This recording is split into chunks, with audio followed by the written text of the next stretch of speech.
No.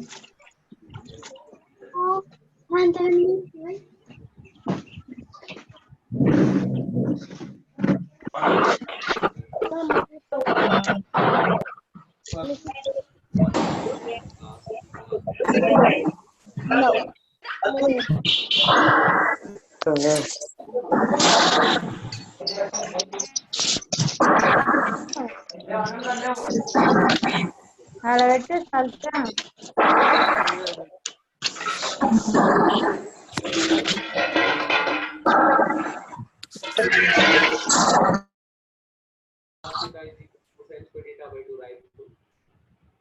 దాన్ని మళ్ళీ మనం ఫర్దర్ గా సింప్లిఫై చేస్తాం. ఈ పద్ధతి ఇలా సింప్లిఫై చేసుకుంటూ వెళ్ళడం important. Okay, that's all for today. And next time you might be having the next class. రేపటి పాఠంలో మరికొన్ని ప్రాబ్లమ్స్ ని సాల్వ్ చేసుకుంటూ సాధించుకుంటూ ప్రాక్టీస్ చేసుకుంటూ వెళ్దాం. That's all for now. ఉదయమ్మా, is it clear?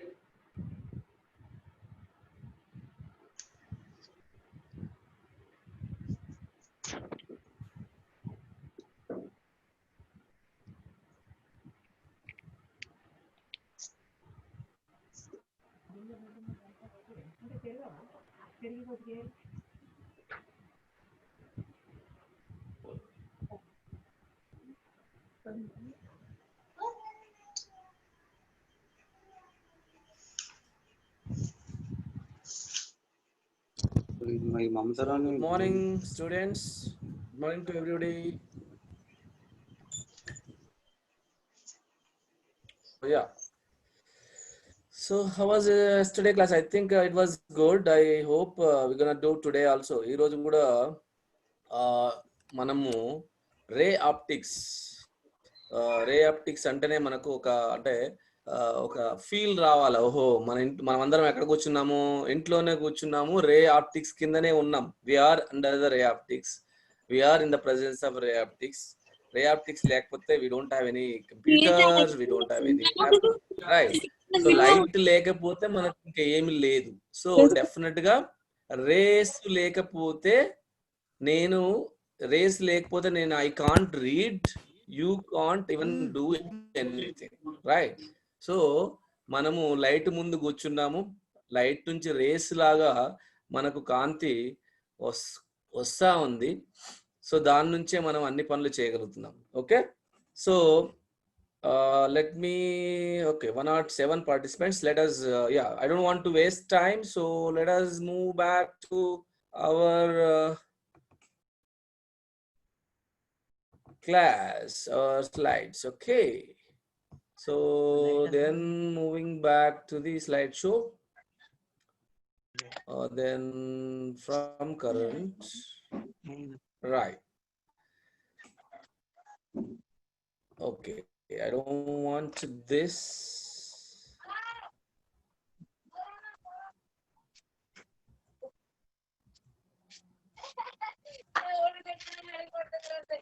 We left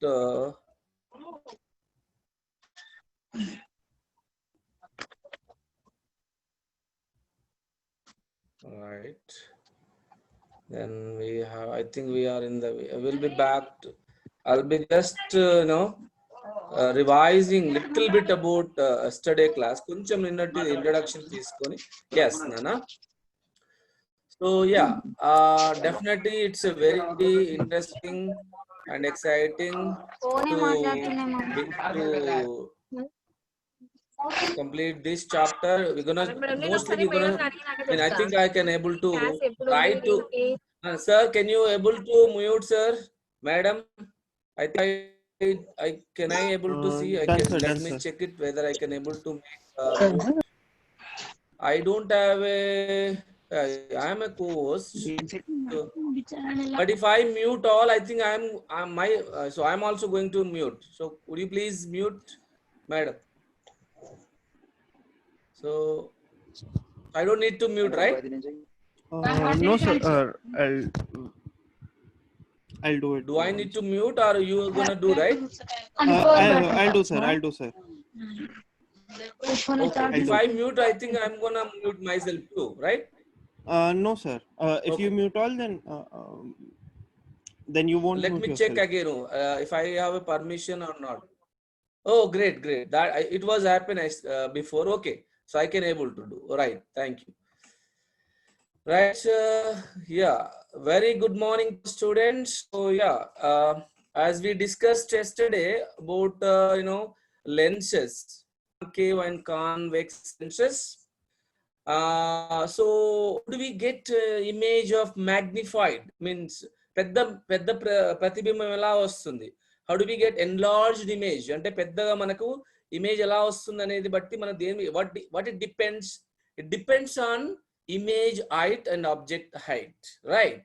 so magnification means ఆవర్ధనం రావాలంటే it's a ratio of the image height to the object height, ప్రతిబింబం ఎత్తుకు వస్తువుకి ఎత్తుగల నిష్పత్తి. అయితే దూరాలు కూడా మనం తీసుకోవచ్చు. ఆవర్ధనం ఎంతో సూచిస్తాము.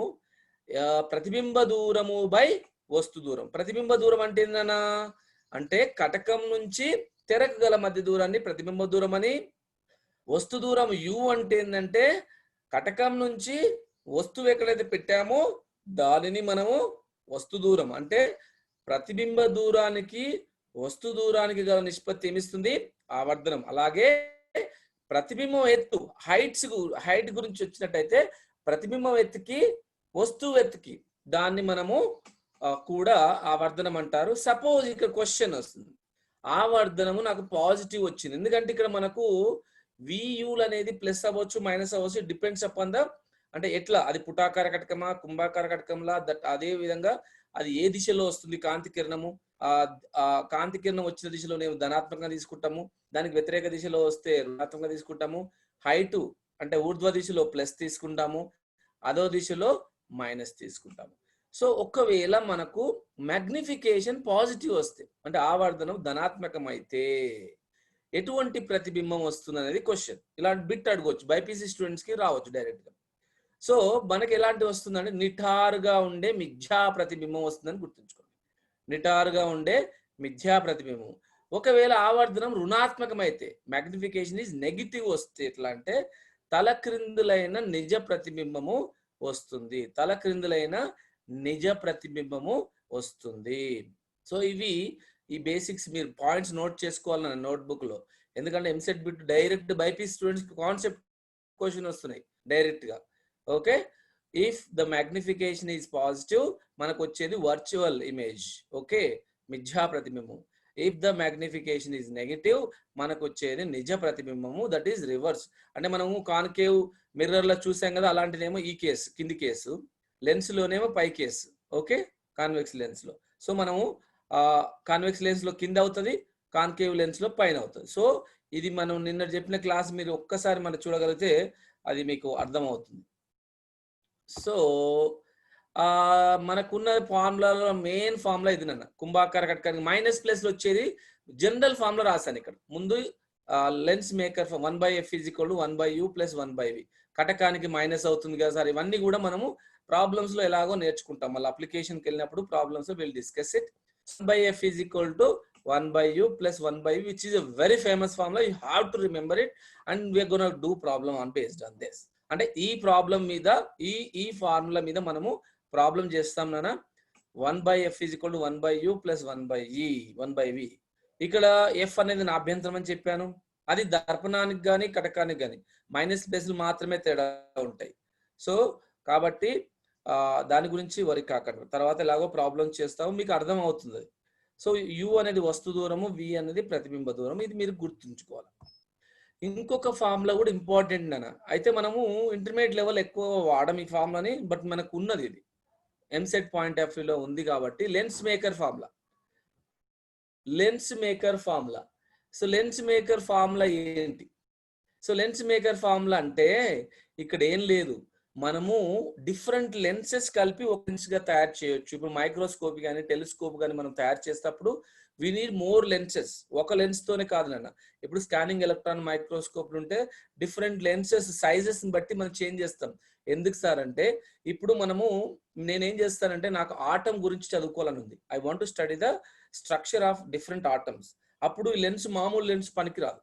స్కానింగ్ ఎలక్ట్రాన్ మైక్రోస్కోప్ లో హై రెజల్యూషన్ ఉన్నటువంటి నానో సైజ్ ఉన్నటువంటి మనకు అప్పుడు కావాలి. సో అలాంటప్పుడు మనకు లెన్స్ లో అంటే డిఫరెంట్ లెన్స్ ని కంబైన్ చేస్తే మనకు డిఫరెంట్ రెజల్యూషన్స్ వస్తాయి.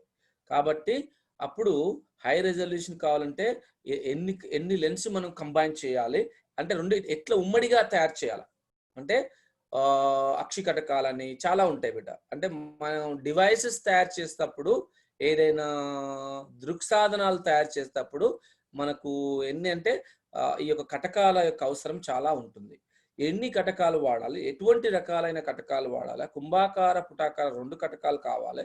ఇవన్నీ కూడా మనము హయ్యర్ స్టడీస్ లో చదువుతాం. అంటే మనం రీసెర్చ్కి వెళ్ళాలి. ఒక సైంటిస్ట్ లాగా ఉన్నప్పుడు మీకు బయాలజీ ఉంది బిడ్డ, బైపీసీ స్టూడెంట్స్ కదా. ఇప్పుడు బయాలజీలో ఏం చేస్తాను, సెల్ ఉంది.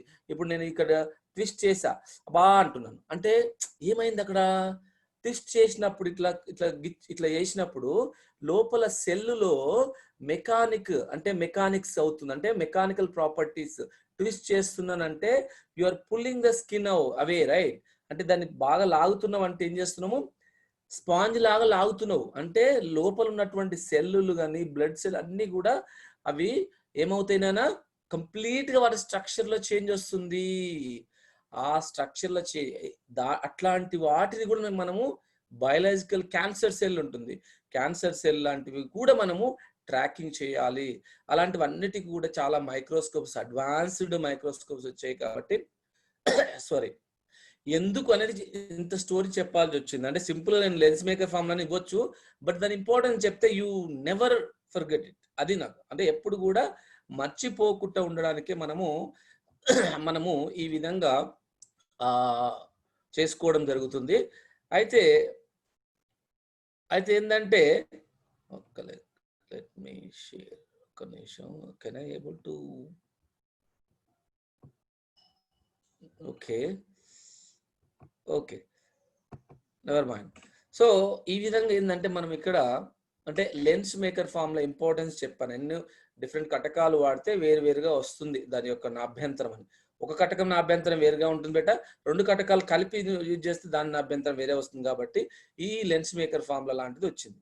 అయితే 1/f = మనకి ఇక్కడ ఏం చెప్పానంటే n-1 లేకపోతే μ-1 అంటాడు. ఏంటంటే రిఫ్రాక్టివ్ ఇండెక్స్, వక్రీభవన గుణకం నాన్న. 1/r1 - 1/r2. మళ్ళీ స్టూడెంట్స్ డ్రా చేస్తారు. I don't like this. అంటే నేను ఏం పనిలో ఉన్నాను, మీరు ఏం చేస్తారు, ఐ డోంట్ అండర్స్టాండ్. అంటే నేను ఎరేజ్ చేస్తుంటే మీరు డ్రా చేయాలనా మీనింగ్ ఏమి? I don't want to waste my time for erasing this stuff. It's very bad. Repeat I'm saying today I instructed the department to track ఎవరు డ్రా చేస్తున్నారు అనేది track చేయమని చెప్పాను. మీరు తెలిస్తే మీకు అడ్మిషన్ క్యాన్సిల్ అవుతుంది, మీకు రేపు టీసీ కూడా ఇబ్బంది అవుతుంది. కాబట్టి మీరు ఎవ్వరు కూడా అలా చేయకూడదు నాన్న. We are the ideal students right. మనం మంచి పిల్లలము, ఇలాంటి పనులు చేస్తామా చెప్పండి?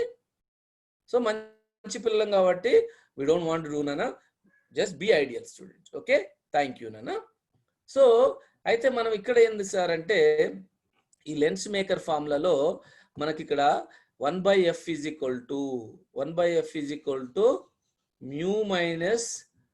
μ - n అంటే ఇక్కడ ఏంది వక్రీభవన గుణకం బెట. 1/f అంటే ఫలిత సంయోగం యొక్క 2 కానీ 3 కానీ కటకాలు పెట్టాం కదా ఇట్లా, వాటి నాభ్యంతరం f అనుకుంటే μ-1 అంటే వక్రీభవన గుణకము -1 ఇంటూ 1/r1 - 1/r2.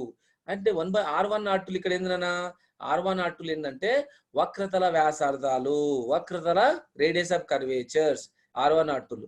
సార్ ఒక్కసారి చూద్దాం మరి ఎట్లా కంబైన్ చేస్తారంటే ఇక్కడ మీరు చూస్తూనే ఉన్నారు. ఇది ఏ కటకం నాన్న? కుంభాకార కటకం. మరి కుంభాకార కటకాలు 2 ఉన్నాయి కదా సార్ ఇక్కడ. ద్వికుంభాకార కటకం అంటే రెండింటిని మనం కంబైన్ చేయగలిగాము. ద్వికుంభాకార కటకం. కింద చూడండి నాన్న, కింద ద్విపుటాకార కటకాలు అంటే ఈ విధంగా మనం కంబైన్ చేయగలిగితే మనకు చాలా అప్లికేషన్స్ ఉంటాయి, అంటే మనకు చాలా యూజెస్ ఉంటాయి నాన్న. అంటే మనం ఏది చదువుకున్నా కూడా పర్పస్లెస్ చదువుకోం కదా. అందుకే ఇలాంటి కటకాలను మనము సంయోగం అంటాం. మనము ఏం చేస్తామంటే కలిపేసి హై రెజల్యూషన్ కోసము మనము ఇంకే రెజల్యూషన్ అంటే రెజల్యూషన్ మీనింగ్ ఏంటంటే నాన్న, మనము అక్యురేస్గా చూడాలనుకుంటున్నాను నేను. లోపల సెల్ కానీ ఒక ఆటంలో కానీ, ఆటంలో కొన్ని స్ట్రక్చర్స్లో భేదాలు ఉంటాయి, కొన్ని ఏమో ప్యూర్ ఉంటుంది, ఇంప్యూర్. ఇప్పుడు మీరు స్టీల్ కొంటారు, ఇల్లుకి స్టీల్ కొన్నప్పుడు ఏంది, ఇంప్యూర్ స్టీల్ వస్తే అది డ్యామేజ్ అయిపోతుంది ఇల్లు. కాబట్టి అవి చెక్ చేసుకోవాలన్నా మైక్రోస్కోపిక్ స్టడీస్ చేస్తాము. అంటే చాలా లోపల పరమాణువులు ఎట్లా నిర్మాణం ఉంది అవన్నీ స్టడీ చేసి ఆ ప్రాపర్టీస్ తోని కంపెనీకి, ఇండస్ట్రీకి ఇస్తాం అన్న. సో ఈ విధంగా అంటే లెన్స్ మేకర్ ఫార్ములా యొక్క అప్లికేషన్స్ చాలా చాలా ఎక్కువ. అంటే నేను ఇక్కడ చూపించింది 2 కుంభాకార కటకాలను సంయోగం చేస్తే ఎలా ఉంటుంది, 2 పుటాకార కటకాలను సంయోగం చేస్తే ఎలా ఉంటుంది. సో ఇవన్నీ కూడా మనము ప్రాబ్లమ్స్ లో చేసుకుంటాం. సో కమింగ్ టు ది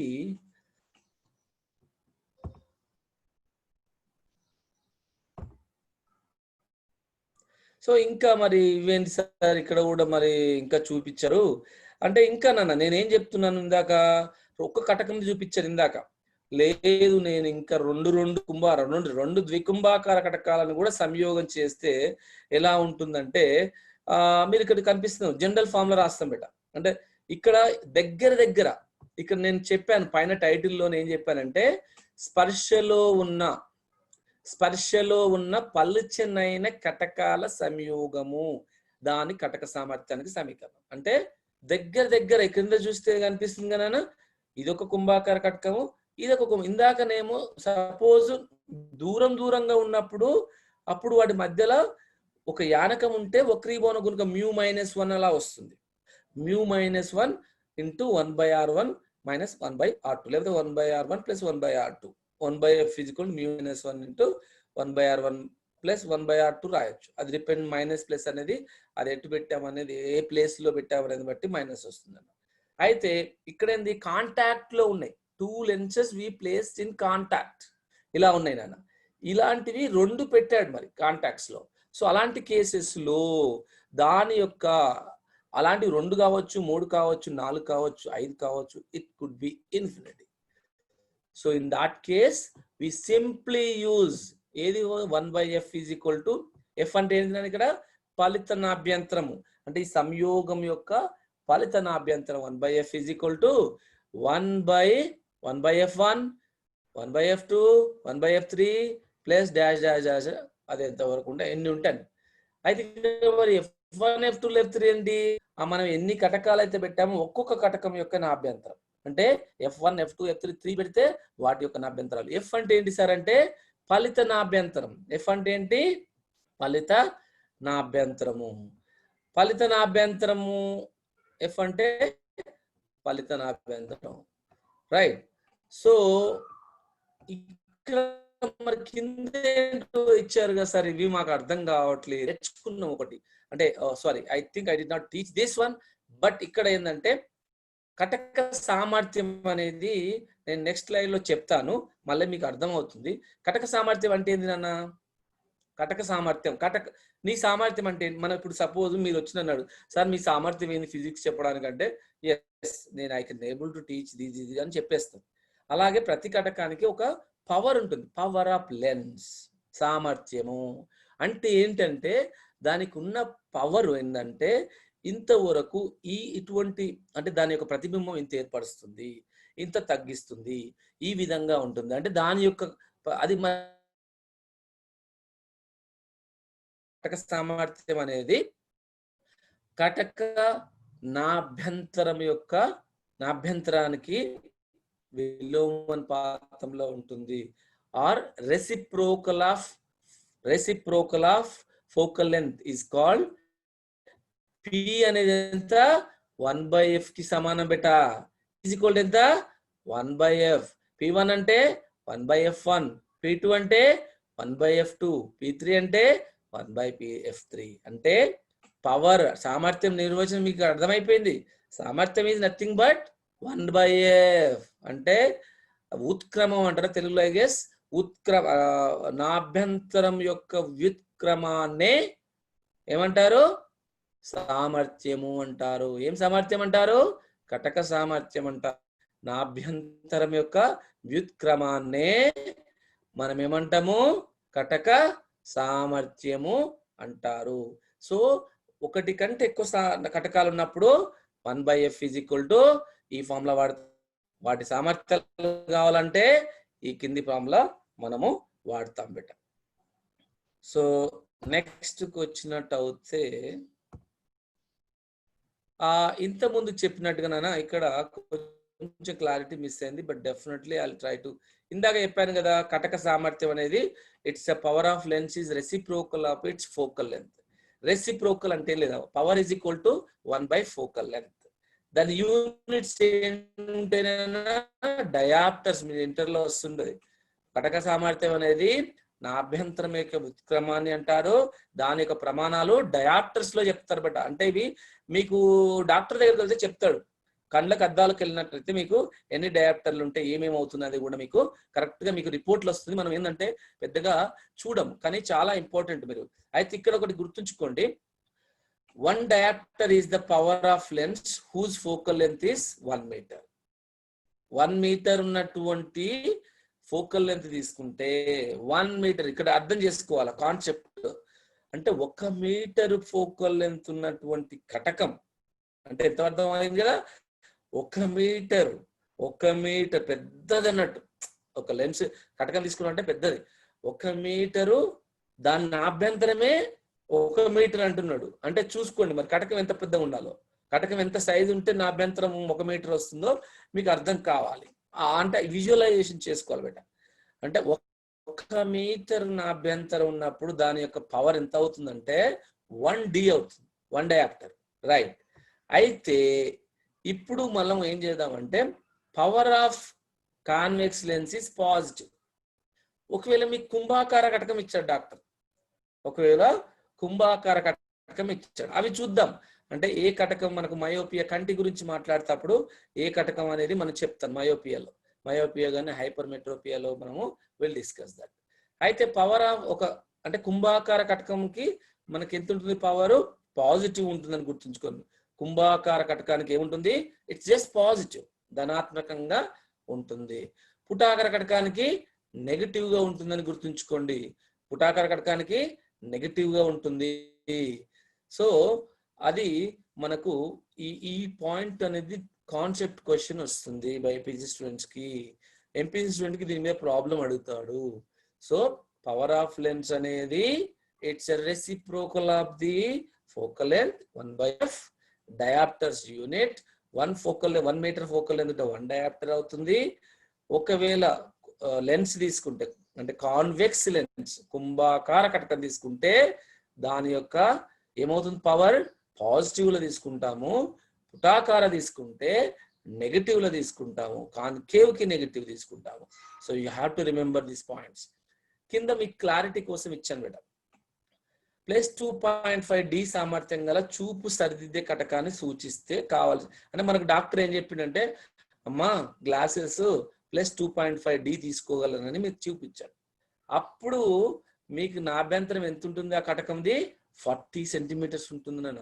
అంటే 40 సెంటీమీటర్ గల కుంభాకార కటకం. ఇందాక చెప్పా కుంభాకార కటకానికి పాజిటివ్ పవర్ ఉంటుంది. కుంభాకార కటకానికి positive power which is if you consider 40 centimeters focal length, you have the power and how much? 2.5D. ఒకవేళ డాక్టర్ మీకు -4.0D అని ఇచ్చాడు, doctor insisted you to buy the glasses of this అంటే అప్పుడు మీకు -4.D సామర్థ్యం గల చూపు సరిదిద్దే కటకాన్ని సూచిస్తే మీకు కావాల్సింది ఎంత అంటే ఇక్కడ మీకు అర్థం కావాలి బేటా. ఇక్కడ పవర్ ఇంక్రీజ్ అవుతుంది మైనస్ లో, బట్ ఇక్కడ చిన్నది అవుతుంది. అంటే లెన్స్ కూడా చిన్న సైజ్ ఇస్తాడు. లెన్స్ పెద్ద సైజ్ ఇస్తున్నాడు అంటే లెన్స్ మనం అద్దాలు పెద్ద సైజ్ ఇస్తున్నాడు అంటే ఇక్కడ తక్కువ పాజిటివ్ ఉంటుంది. ఇవన్నీ కూడా మీకు ఇంకా కావాలంటే ఐ డెఫినెట్లీ మేక్ బెటర్ అంటే ఒక వీడియో తీసుకొచ్చి ఒక అనిమేషన్ చూపిస్తే రియల్లీ ఇట్స్ చాలా మందికి తెలియదు అన్న. అద్దాలు పెట్టుకుంటాము, అద్దం అసలు ఏం పని చేస్తుంది లోపల, ఈ దేనికి పెట్టుకుంటాము, దూరదృష్టికి ఏం పెట్టుకుంటాము, దగ్గర దృష్టికి ఏం పెట్టుకుంటాము, అవన్నీ కూడా చాలా ఇంపార్టెంట్ బెట.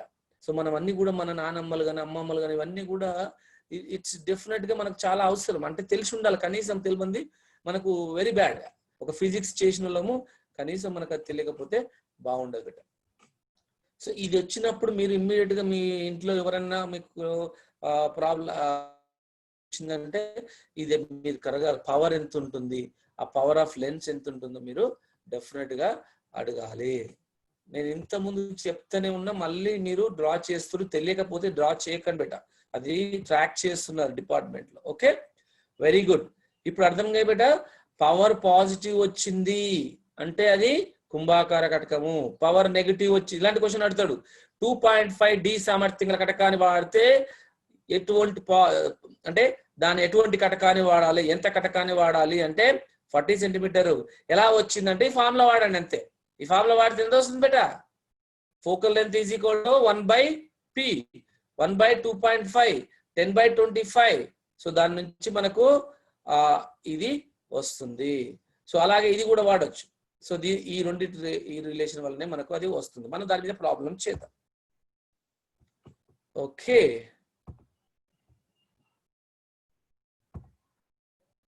కటక సామర్థ్యం అయిపోయింది బెట.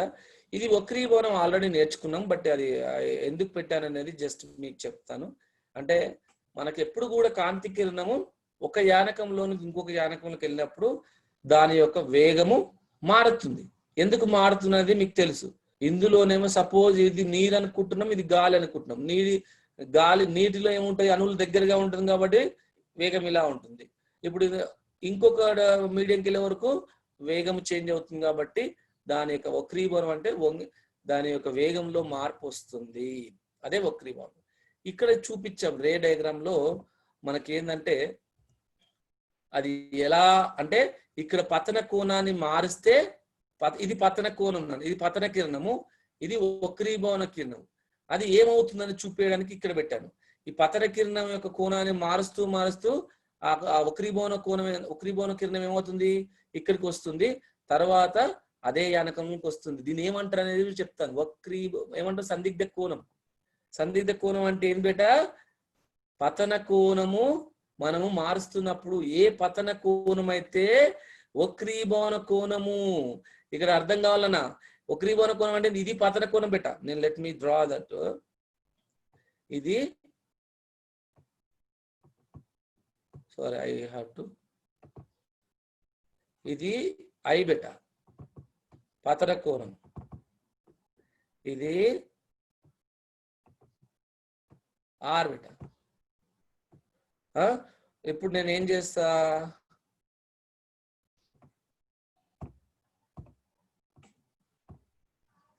ఏమైతుందో చూడండి. పతన కోణం మారుతున్న కొద్దీ వక్రీభవన కోణం మారుతా ఉంది. వక్రీభవన కోణం మనకి ఏమైంది, ఇక్కడ 90 డిగ్రీలకు వచ్చింది బెట. వక్రీభవన కోణము 90 డిగ్రీలకు వచ్చింది. ఇక్కడ ఏమైంది, ఐ ఉంది. ఐని మనం ఇంకా తగ్గిస్తా ఉంటే ఇక్కడ వక్రీభవన కోణం ఏమైంది, మొత్తం 90 డిగ్రీలు అయింది బెట. అంటే ఏ పతన కోణానికైతే వక్రీభవన కోణము 90 డిగ్రీలు అవుతుందో, అర్థమైంది కదా, 90 డిగ్రీలు అవుతుందో, సారీ, ఏ పతన కోణానికైతే వక్రీభవన కోణము 90 డిగ్రీలు అవుతుందో ఆ పతన కోణాన్నే ఏమంటారు, సందిగ్ధ కోణము అంటారు. అందుకోసం ఈ వీడియో పెట్టాను బిడ్డ. అంటే ఈ పతన కోణం ఇక్కడికి ఆగిపోయింది. ఇప్పుడు చూస్తే మీరు ఈ పతన కోణం దగ్గర ఏమైంది, ఈ వక్రీభవన కిరణము ఈ అక్షం వెంబడి వెళ్ళిపోయింది. అంటే ఇప్పుడు ఈ కోణం ఎంత బిడ్డ, వక్రీభవన కోణం ఎంత, 90 డిగ్రీలు. అంటే వక్రీభవన కోణము 90 డిగ్రీలు ఉన్నప్పుడు ఉండే పతన కోణాన్ని ఏమంటారా, ఏమంటారు, సందిగ్ధ కోణం అని అంటారు. సో మళ్ళొకసారి డెఫినేషన్ ఇస్తాను. కాంతి సాంద్రతయానకం నుండి విరళయానకంలోకి పోయినప్పుడు, సాంద్రతయానకం అంటే ఏంది? ఇది నీరు, ఇది గాలి. కాంతి సాంద్రతయానకం నుండి విరళయానకంలోనికి వెళ్ళినప్పుడు ఏ పతన కోణానికైతే వక్రీభవన కోణము 90 డిగ్రీలు అవుతుందో ఆ పతన కోణం ఏమవుతున్నప్పుడు సందిగ్ధ కోణం అవుతుంది. అంతకన్నా ఎక్కువ అయితే, సందిగ్ధ కోణం కన్నా ఇంకా తగ్గించామనుకోండి, ఏమైంది? ఇప్పుడు అది కాంతి కిరణం అదే యానకంలోకి వచ్చేసింది, ఇలా పోయి ఇలా వచ్చింది. దాన్ని ఏమంటారు మనము? సంపూర్ణాంతర పరావర్తనము. సంపూర్ణాంతర పరావర్తనం అంటే అర్థమైంది కదా? కాంతి సాంద్రత యానకం నుండి విరళయానకంలోకి వెళ్ళినప్పుడు పతన కోణము సందిగ్ధ కోణం కంటే ఏ మాత్రము మార్చినా తగ్గించినా అప్పుడు కాంతి కిరణము అదే యానకంలోనికి తిరిగి వస్తుంది. దానినే సంపూర్ణాంతర పరావర్తనం. సో దానికోసం మీకు ఈ వీడియో యూజ్ అవుతుంది బేట. తర్వాత మనము చెప్పుకుందాం. Okay, very good. I guess you understand this సందిగ్ధ కోణము ప్లస్ సంపూర్ణాంతర పరావర్తనం అంటే critical angle, total internal reflection. So తర్వాతకు వచ్చే ఇది కూడా మనకు నిన్న చూపించింది కాబట్టి I don't want to spend much time. ఇక్కడ మనకు కాంతి అనేది ఎట్లా లోపల అంటే ఇక్కడ నుంచి పోయిన కాంతి ఏ విధంగా బెండ్ అవుతుంది లోపల అంటే వక్రీభవనం వల్ల. మనం ఇక్కడ ఉండి టార్గెట్ చేయలేము లోపల. అలాగే నీటిలో ఇదే చేపను తుపాకీతో కాల్చడము చాలా కష్టము. ఎందుకు అంటే అదే మన వక్రీభవనం వల్ల మనం ఏంటంటే వక్రీభవనం వల్ల మనము దాన్ని టార్గెట్ చేయలేమిట. వక్రీభవనం వల్ల ఏమవుతుంది? మనము కరెక్ట్ గా అది ఎక్కడ ఉందో మనకు అంటే నీటిలో చేప ఉంటది, చేప అక్కడ ఉందో అనుకుంటాము, బట్ అది ఏంటంటే మనం వక్రీభవనం వల్ల అది కింద ఉంటుంది. యాక్చువల్ మనం కొడితే తుపాకీ గుండు దానికి తగలదు. సో అది కూడా మీకు తెలియాలి.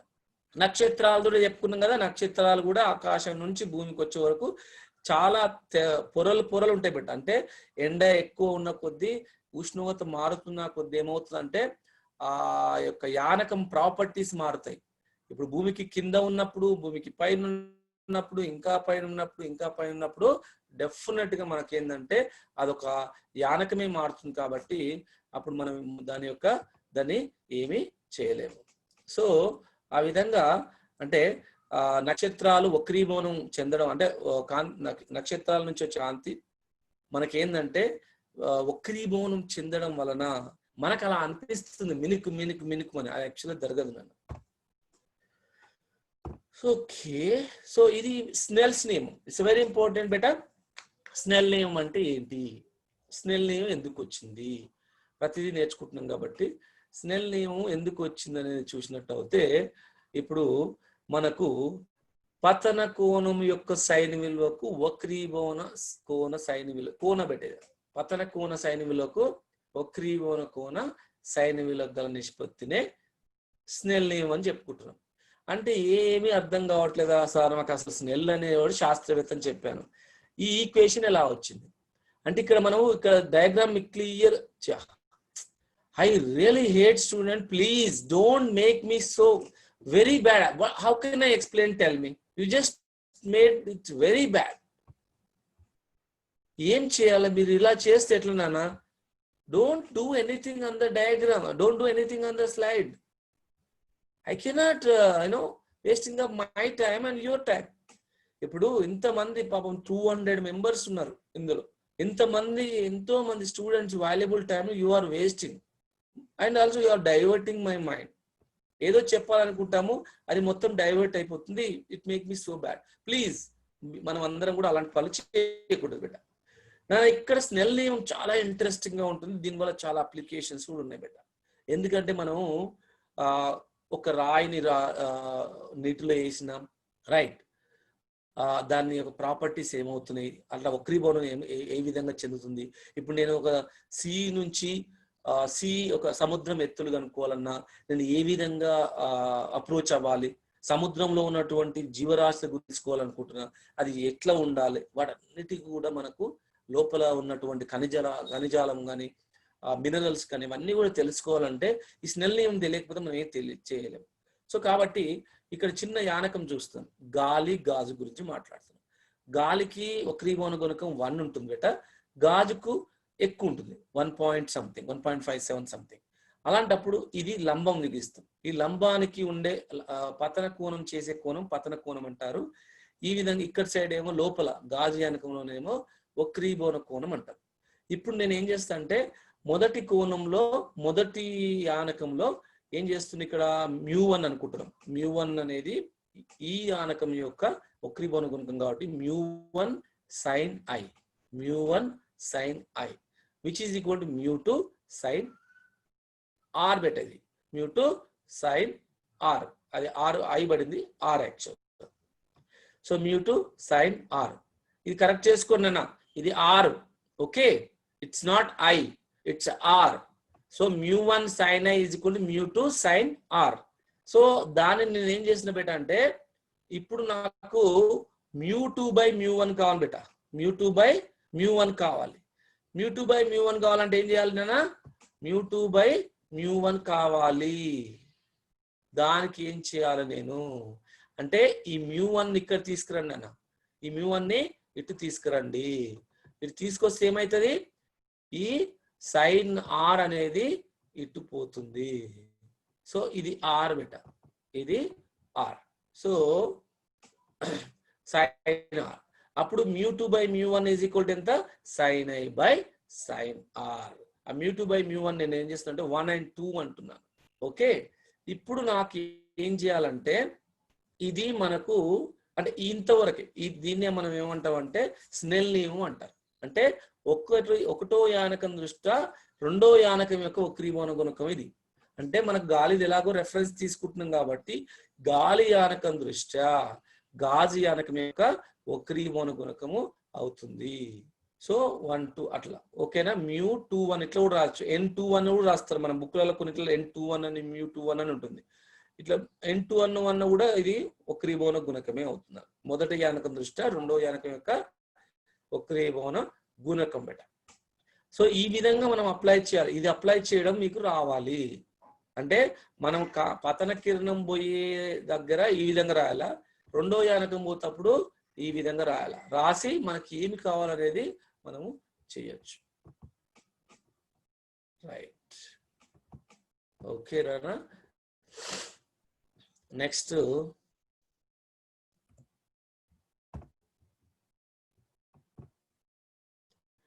ఓకే, ఇంతకు ముందు చెప్పుకున్నట్టుగా మళ్ళీ ఒక్కసారి సందిగ్ధ కోణం క్రిటికల్ యాంగిల్ బెట. క్రిటికల్ యాంగిల్ గురించి నేర్చుకున్నట్టయితే ఏంటి, ముందు condition we have to remember the condition. సందిగ్ధ కోణం నిర్వచించేటప్పుడు కాంతి కిరణం ఏ ఆనకం నుంచి ఏ ఆనకం నుంచి వెళ్ళాలి అంటే ఏం చెప్తారు సార్, సందిగ్ధ కోణం నిర్వచించే డెఫినెట్ గా కాంతి కిరణము సాంద్రతర యానకం నుండి ఎటు వెళ్ళాలా, సాంద్రత యానకం నుండి విరల యానకంలోనికి వెళ్ళాలి. సాంద్రత యానకం నుండి విరల యానకంలోనికి వెళ్ళాలి. Right, very good. కాంతి సాంద్రత యానకం నుండి విరల యానకంలోనికి ప్రయాణించినప్పుడు ఏ పతన కోణానికి అయితే వక్రీభవన కోణము 90 డిగ్రీలు అవుతుందో ఆ పతన కోణాన్ని సందిగ్ధ కోణము అంటారు. అర్థం కావాలి బేట. ఇక్కడ మీకు క్లియర్ గా ఉంది చూడండి, డయాగ్రామ్ చూసినట్టు అయితే ఇది పతన కిరణం. ఓకే, ఇది పతన కిరణం మనకు ఐ అయితే ఇది వక్రీభవన కోణము. ఇది ఇందాక చూపించాం గ్రాఫ్. అంటే ఇలా వెళ్ళి కాంతి కిరణము ఇలా వెళ్ళి ఆ యానకంలోకి వెళ్ళకుండా ఇలా సర్ఫేస్ పైన వెళ్ళిపోతుంది బేట. ఆ యానకంలోకి వెళ్ళకుండా మనకి ఏమవుతుందంటే ఇలా వెళ్ళిన కాంతి కిరణము ఇలా వెళ్ళిన కాంతి కిరణం ఏమవుతుందంటే ఇలా వెళ్తుంది ఇక్కడ దాకా. తర్వాత కంప్లీట్ గా గ్రీజ్ అవుతుంది బేట. గ్రీజ్ అంటే మనకు ఈ కోణం ఎంత అవుతుందన్న, ఈ కోణము 90 డిగ్రీలు అవుతుంది బేట. అంటే ఏ పతన కోణానికైతే ఇది ఏ పతన కోణానికైతే వక్రీభవన కోణము 90 డిగ్రీలు అవుతుందో ఆ పతన కోణాన్నే మనం ఏమంటున్నాం నాన్న? సి అంటే critical angle. I is equal to ఏమవుతుందన్నా? I is equal to C అవుతుంది. ఐసి అని రాస్తాము, సి అని రాస్తాము, ఇట్ డజంట్ మ్యాటర్ బెటా, అది సి అని రాస్తాం. సో ఒక్క నిమిషం, సి అని రాస్తాం. బాగుంది. సో మరి ఇక్కడ నాకు ఈ సమీకరణం ఎలా వస్తుందో చెప్పాలి బేట. ఈ సమీకరణము ఎలా వస్తుందో చెప్పాలి. ఇంత ముందుకు ఏ విధంగా అయితే మనము రాసాము, ఇక్కడ కాంతి కిరణం ఎక్కడికి వెళ్ళి వస్తుంది బేట? ఏ యానకం ఇది? సాంద్రత యానకము. Right, very good. సాంద్రత యానకంలో ఉన్నాము. ఈ యానకం ఏంది బేట? విరల యానకము. ఇదేమో డెన్సర్ మీడియం, ఇది రేరర్ మీడియం బేట. రేరర్ మీడియం అంటే ఏంది? విరల యానకం అంటే ఏంది? అణువులు దూరంగా ఉంటాయి. డెన్సర్ అంటే అణువులు దగ్గరగా ఉంటాయి. ఇది రేరర్ మీడియాలో ఏమవుతుంది? అణువులు దూరం ఉంటాయి కదా. సో కాబట్టి అది విరల యానకం అంటారు. డెన్సిటీ తక్కువగా ఉంటుంది. డెన్సర్ మీడియాలో ఆ డెన్సిటీ ఎక్కువగా ఉంటుంది. దీన్ని సాంద్రత యానకం అంటారు నాన్న. అందుకే ఇక్కడ ఏం చేసిన నేనంటే చూడండి, μ1 sin I అంటే ఈ డెన్సర్ నుంచి μ2 sin R. తర్వాత ఏం చేసిన, ఏ పతన కోణానికైతే వక్రీభవన కోణం ఎంత? 90 డిగ్రీలు బెట. వక్రీభవన కోణం ఎంత? 90 డిగ్రీలు. అంటే R ఎంత? 690. పతన కోణం ఏమని రాశాము? సి. ఏ పతన కోణానికైతే అంటే 690 డిగ్రీలు అవుతుందో ఆ పతన కోణాన్ని ఏమంటారు? సి అంటే సందిగ్ధ కోణము. అప్పుడు ఏమవుతుందనా? అప్పుడు మనకు ఇక్కడ చూసినట్టు అవుతే మనకి ఏమవుతుంది? Let me this pull back, I guess.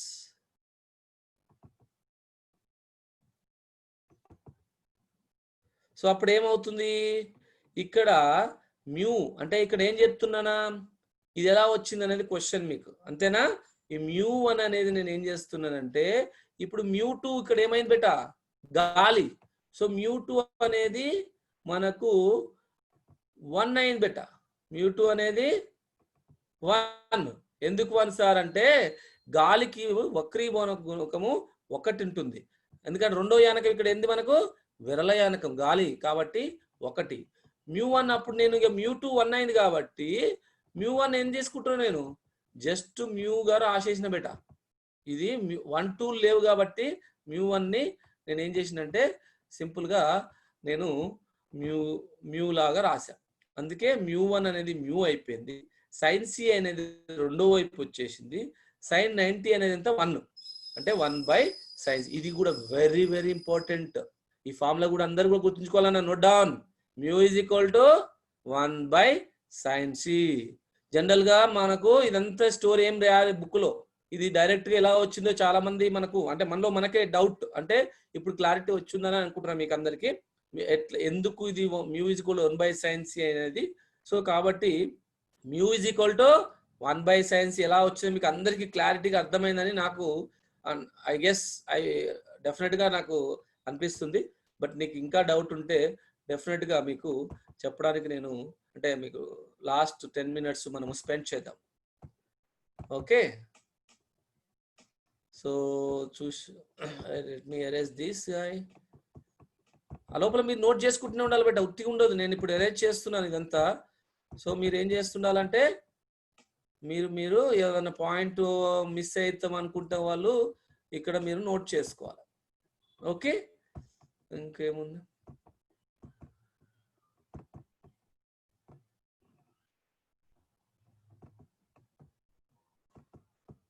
Yeah, I don't want to write too much because erasing itself time taking, but anyway it helps little bit understanding better. That is the reason I wrote on the board. Okay na, I think సందిగ్ధ కోణం అంటే అందరికి అర్థమైంది. కాంతి కిరణము సాంద్రత యానకం నుండి విరల యానకంలోనికి ప్రయాణించినప్పుడు ఏ పతన కోణానికైతే వక్రీభవన కోణము 90 డిగ్రీలు అవుతుందో ఆ పతన కోణాన్ని సందిగ్ధ కోణం అంటారు. అది 1/sin c అవుతుంది. Very good, thank you. into the next slide. మళ్ళీ టిర్ అంటాం దీన్నే, total internal reflection. Total internal reflection బెట. టోటల్ ఇంటర్నల్ రిఫ్లెక్షన్ అంటే ఏంటి? టోటల్ ఇంటర్నల్ రిఫ్లెక్షన్ గురించి కూడా మనము చూసినట్టయితే దాని తెలుగులో మనము సంపూర్ణాంతర పరావర్తనంగా చెప్పుకుంటాం. అంటే ఏంటి? సో సంపూర్ణాంతర పరావర్తనం అంటే మనకు ఇంత ముందుకు నేర్చుకున్నట్టుగానే అంతకుముందు వీడియో కూడా చూపించాను ఏమవుతుంది అనేది. అంటే ఇక్కడ సంపూర్ణాంతర పరావర్తనంకి వచ్చే వరకు సేమ్ సందిగ్ధ కోణం లాగానే నిర్వచనం ఉంటుంది. కాకపోతే దానికి దీనికి భేదం ఏంటంటే ఏ మాత్రము ఇక్కడ చూసినట్టు అయితే ఇప్పుడు నేనేం చేస్తున్నాడా, సారీ ఒక్క నిమిషం బిడ్డ. ఓకే, ఏం చేస్తున్నంటే ఇప్పుడు ఇక్కడ పతన కోణాన్ని నేను మారుస్తూ వెళ్ళానన్నా. ఇక్కడ పతన కోణం నేను ఏం చేసిన, ఇంత తీసుకొచ్చిన. అప్పుడు ఇక్కడ ఏమైంది బెట, ఇంత పతన కోణం ఉన్నప్పుడేమో ఇలా వక్రీభవన కోణం ఇంత అయింది. ఇంత పతన కోణం ఉన్నప్పుడు పతన కోణాన్ని మళ్ళీ నేను మారిస్తే ఏమైంది, ఇంత పతన కోణం ఉన్నప్పుడేమో అక్కడ ఏమైంది, గ్రీజ్ అయింది, సందిగ్ధ కోణం అయింది. ఇంకా నేను మారిస్తే ఏమైంది, పతన కోణం ఇంత పతన కోణం ఉండు అదేమైంది, అదే యానకంలోనికి వచ్చింది.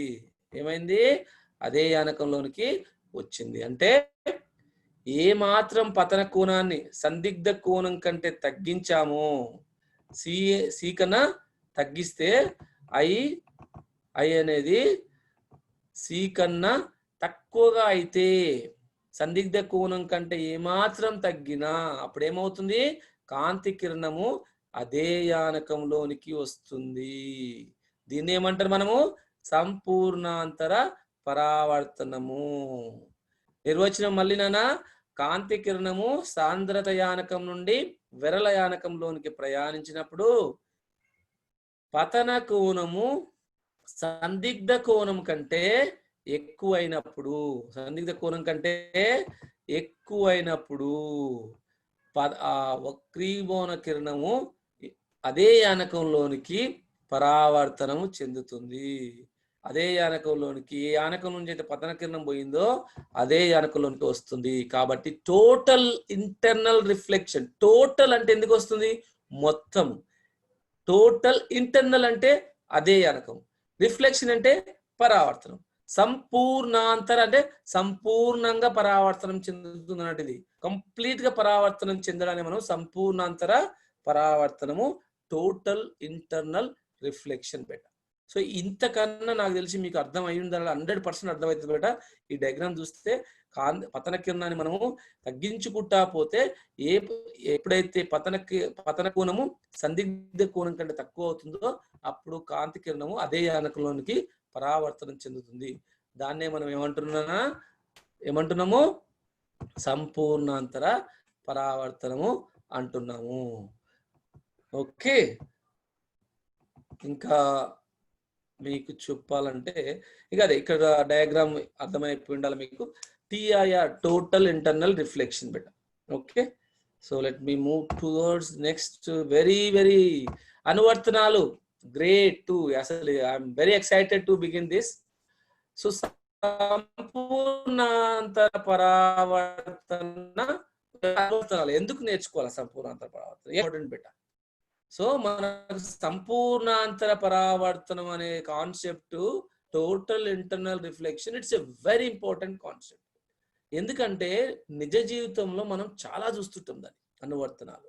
మొట్టమొదటిగా వజ్రం అనేది చాలా మంది చూసే ఉంటారు, కొంతమంది చూసి ఉంటారు, కొంతమంది చూడని ఉంటారు. బట్ డెఫినెట్ గా మనకు అందరికి తెలిసిందే వజ్రం తల మెరుస్తూ ఉంటుంది, చాలా మెరుపుల్లాగా మెరుస్తూ ఉంటుంది. ఎందుకు అంటే ఒక సైడ్ ఇంకో సైడ్ ఇలా మెరుస్తూనే ఉంటుంది. ఆ స్ట్రక్చర్ చూసినట్టు అయితే ఇట్లా మెరుస్తూ ఉంటుంది, నక్షత్రాల్లాగా మెరుస్తూ ఉంటుంది. ఎందుకు అంటే అది సంపూర్ణాంతర పరావర్తనం చెందుతుంది కాబట్టి దాంట్లో వజ్రం మెరవడానికి అది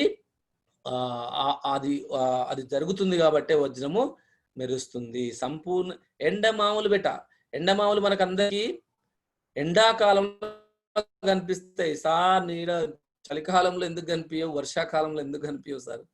ఎండాకాలంలోనే మనము దాన్ని చూస్తాం సార్. ఎండాకాలంలో రోడ్ల మీద నీరు ఉన్నట్టుగా, నూనెలాగా ఉన్నట్టుగా, నీరు ఉన్నట్టుగా కనిపిస్తుంది సార్.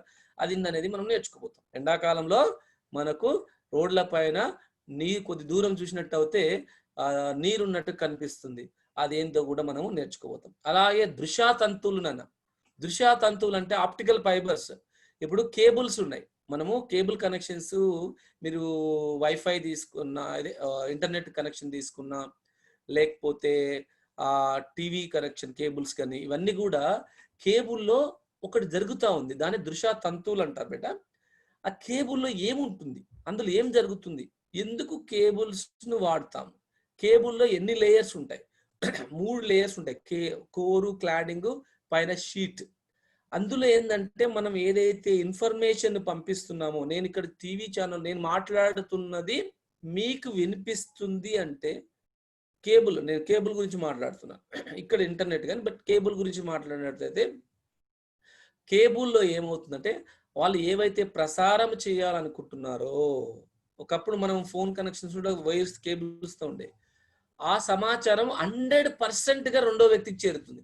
ఇప్పుడు కేబుల్ ఛానల్స్ అని మీరు చూసే ఉంటారు. కేబుల్ టీవీ ముందు విలేజ్లలో, కేబుల్ సిటీలో మొత్తం సన్ డైరెక్ట్ అయినా కానీ కేబుల్ టీవీలు చాలా కేబుల్ కనెక్షన్స్ అని చెప్తా ఉంటాం. అయితే ఈ సన్ డైరెక్ట్ అయినా ఏదైనా వాళ్ళు ఏవైతే ప్రచారం చేయాలనుకుంటారో, ఈ సన్ డైరెక్ట్ కూడా మనకు డెఫినెట్ గా కేబుల్ అవసరం. కేబుల్తోనే ఒక దగ్గర జంక్షన్ పెట్టి అక్కడ కనెక్షన్స్ ఇస్తారు. అయితే ఆ కేబుల్ ద్వారా ఎటువంటి శక్తి నష్టం జరగదు, అంటే నాయిస్ రాదు.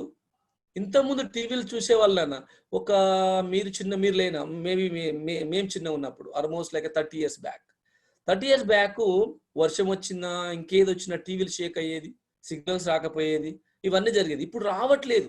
మీరు చూడండి, ఎంత వర్షం వచ్చినా టీవీ క్లారిటీ వస్తుంది, స్మార్ట్ టీవీలో కానీ ఏదైనా. సో కాబట్టి ఇవి దృశ్యతంతువులు ప్లే వెరీ ఇంపార్టెంట్ రోల్. అందులో ఏం జరుగుతుందంటే సంపూర్ణాంతర పరావర్తనము జరుగుతుంది. ఇంద్రధనస్సు గురించి మనం నేర్చుకున్నదే. ఇంద్రధనస్సు, రెయిన్బో, ఆప్టికల్. సో లెట్ మీ ఇంగ్లీష్ లో కూడా మీకు కొంతమందికి టర్మ్స్ తెలియకుంటే బెటర్ కదా, తెలవాలి. కాబట్టి ఫస్ట్ ఏమో diamond. So what is the reason for to shine the diamond? Mirage గురించి కూడా మీకు తెలిసే ఉండాలి. Optical fibres, rainbow.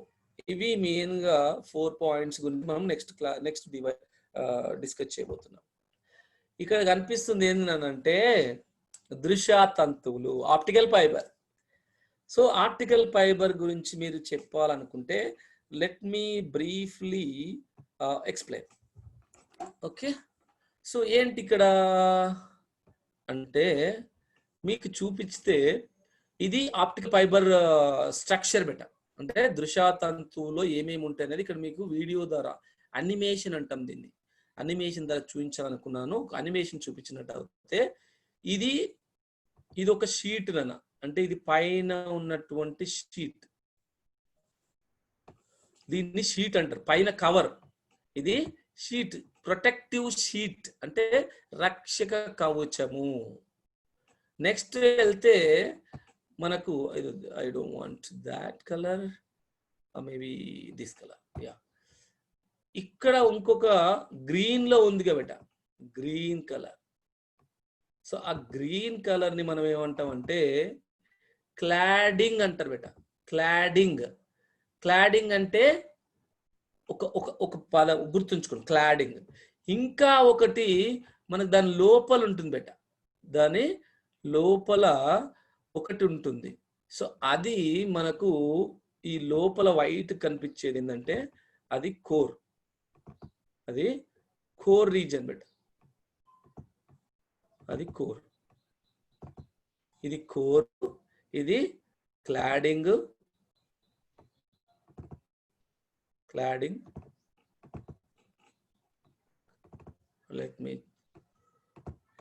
ఇది క్లాడింగ్.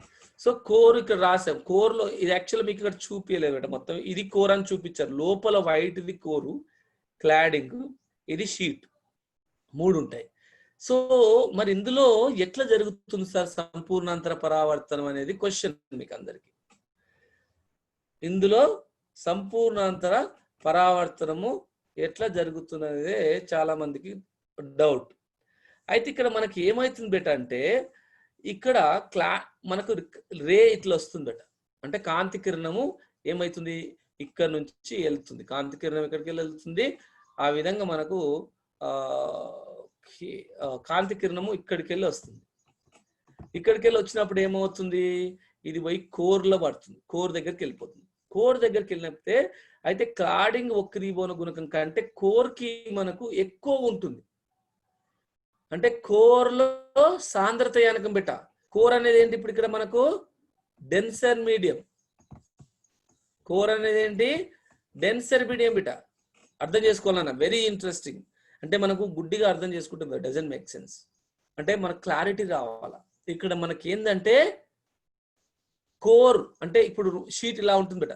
ఇది ఒక అంటే లోపల కోర్, తర్వాత క్లాడింగ్, తర్వాత షీట్ ఉంటుంది. అయితే ఈ కోర్ వక్రీభవన గుణకము మనకు క్లాడింగ్ కంటే ఎక్కువగా ఉండడం వలన కోర్ అనేది సాంద్రత యానకము, క్లాడింగ్ అనేది విరళ యానకము. కాంతి కిరణం సాంద్రత యానకం నుండి విరళ యానకంలోనికి వెళ్ళినప్పుడు సందిగ్ధ కోణం కంటే ఎక్కువ కోణంతో పడితే అది తక్కువ కోణంతో పడితే అది మళ్ళీ అదే యానకంలోనికి సంపూర్ణాంతర పరావర్తనం చెందుతుంది. అర్థమైందా? మళ్ళీ లెట్ మీ రిపీట్ అగైన్. కాంతి కిరణము సాంద్రత యానకం అంటే కోర్ మీద పడింది కాంతి కిరణం. ఇది ఎల్లో లైన్. సాంద్రత యానకం అంటే కోర్, విరళ యానకం అంటే క్లాడింగ్. పదాలు తెలుగులైన అవే ఉంటాయి నాన్న. సో కాంతి కిరణం సాంద్రత యానకం నుండి విరళ యానకం మీద పడ్డప్పుడు, కోర్ నుంచి క్లాడింగ్ మీద పడ్డప్పుడు కోర్ వక్రీభవన గుణకం మనకు ఎక్కువ కాబట్టి సందిగ్ధ కోణం కంటే తక్కువ కోణంతో పతనం అవుతుంది. కాబట్టి అది మళ్ళీ కోర్లోనే పరావర్తనం చెందుతుంది. చూడండి, ఇక్కడికి వెళ్ళింది, మళ్ళీ పరావర్తనం చెందింది, మళ్ళీ ఇక్కడికి వెళ్ళి మళ్ళీ పరావర్తనము, మళ్ళీ ఇక్కడికి వెళ్ళి మళ్ళీ పరావర్తనము. ఇలా పరావర్తనాలు చెందుతూ దాన్ని ఏమంటాము, సంపూర్ణాంతర పరావర్తనం చెందుతూ ఉంటుంది. అంటే దృశ్యాతంత్రం కూడా ఏమవుతుంది, కోర్ యొక్క వక్రీభవన గుణకము క్లాడింగ్ కంటే ఎక్కువ ఉండడం వలన కాంతి కిరణము సంపూర్ణాంతర పరావర్తనానికి గురై శక్తిలో ఎటువంటి నష్టం లేదు. అంటే బయటికి వస్తే కదా శక్తి, కోర్ క్లాడింగ్ మధ్యలోనే ఉంది ఇప్పుడు. సో బయటికి రావట్లేదు కాబట్టి శక్తి నష్టం జరగదు. శక్తి నష్టం జరగదు కాబట్టి మనము ఏదైతే ఛానల్ను మనం ప్లే చేయాలనుకుంటున్నామో అది మొత్తం కూడా ఏదైతే ఫోన్ అయినా ఏదైనా కూడా మనం అనుకుంటున్నామో అది క్లారిటీగా మెసేజ్ పోతుంది ఒక పాయింట్ నుంచి పాయింట్కి. అంటే ఇక్కడ ఏదైతే మూవ్ అయిందో అంటే మనకు ఇక్కడ పంపిస్తున్నాం స్టేషన్లో, ఇక్కడ మనము రిసీవర్ ఉంటాడు. ఈ ఇన్ఫర్మేషన్ ఇక్కడ నుంచి ఇన్ఫర్మేషన్ ఎంతైతే మనము ఇవ్వాలనుకుంటున్నామో ఇక్కడ ఏ నుంచి ఇన్ఫర్మేషన్ పంపించింది బికి చేరుతుంది, ఎటువంటి శక్తి నష్టం జరగకుండా. అందుకే optical fibres play very very important role. Okay, చాలా ఇంపార్టెంట్ రోల్ శక్తి నష్టం జరగకుండా ఉండడానికి. ఓకే, గ్రేట్ నాన్న, thank you. Moving in to the next slide.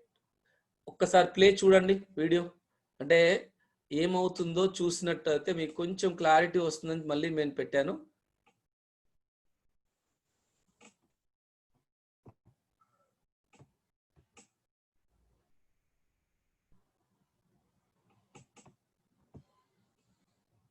ఓకేనా?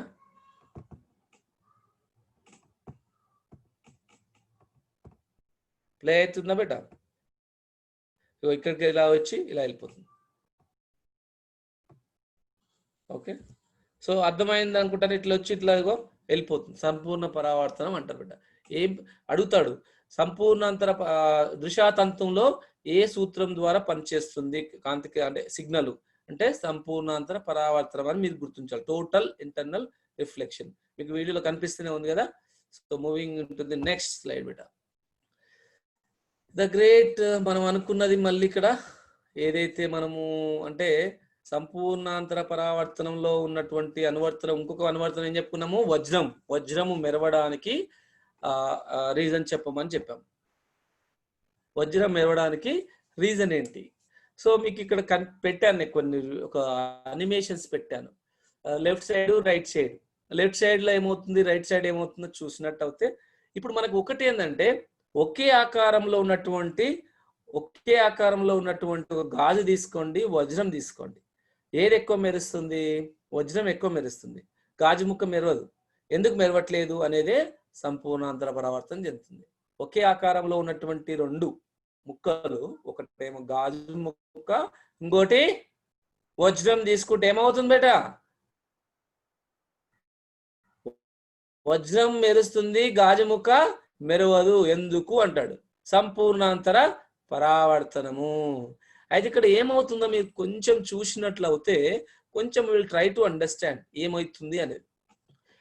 అయితే ఇక్కడ వజ్రం యొక్క వక్రీభవన గుణకము సందిగ్ధ కోణం కంటే, ఇక్కడ వజ్రం వక్రీభవన గుణకం ఎంత ఉంటుందంటే 2.41 ఉంటుంది.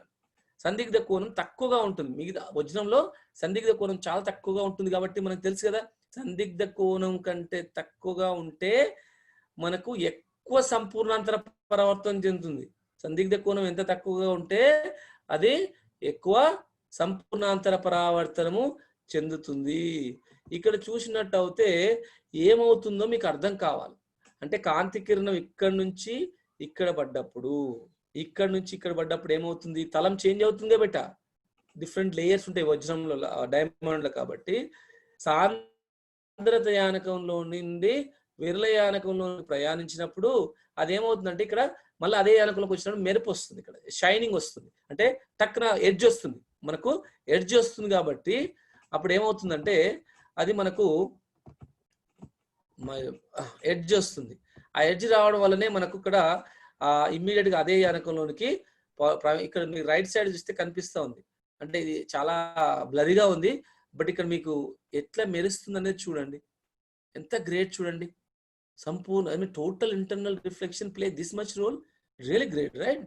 You have to feel it. Mean సైంటిస్టులు డిస్కవర్డ్ లైక్ ఎనీథింగ్. అండ్ ఇంత ఇలాంటివి కనుక్కుంటున్నాం. మనం ఏం చేస్తున్నాము? మనం ఇలా గీతలు గీస్తా ఉన్నాం కదా. మనం ఏం చేస్తున్నాం బెట?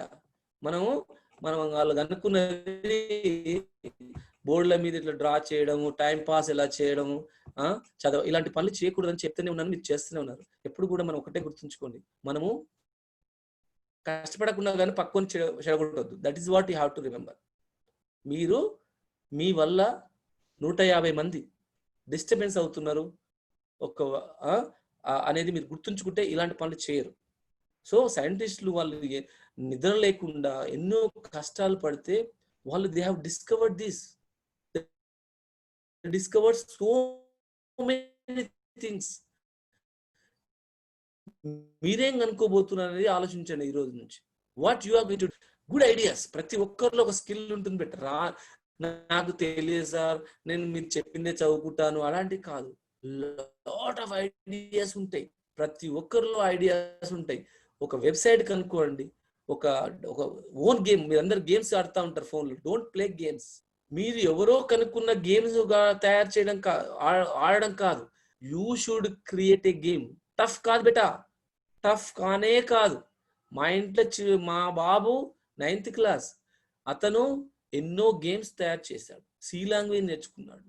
నేను గొప్పగా చెప్పుకోవడం కాదు beta, I just give the clues. మొత్తం నా కోసం ఒక వెబ్సైట్ క్రియేట్ చేశాను, నానో టెక్నాలజీ ల్యాబ్ పెట్టాడు, చాలా క్రియేట్. అంటే మీలో కూడా చాలా ఐడియాస్ ఉంటాయి. గేమ్స్ ఎన్నో తయారు చేస్తాడు, ఓన్ గేమ్స్. కొన్ని గేమ్స్ కి సి లాంగ్వేజ్ అంటే ప్యాషన్ ఉంటే అన్నీ వస్తాయి. కాబట్టి మీరందరూ కూడా ఏంటంటే ఇట్లాంటి టైం వేస్ట్ పనులు చేయకుండా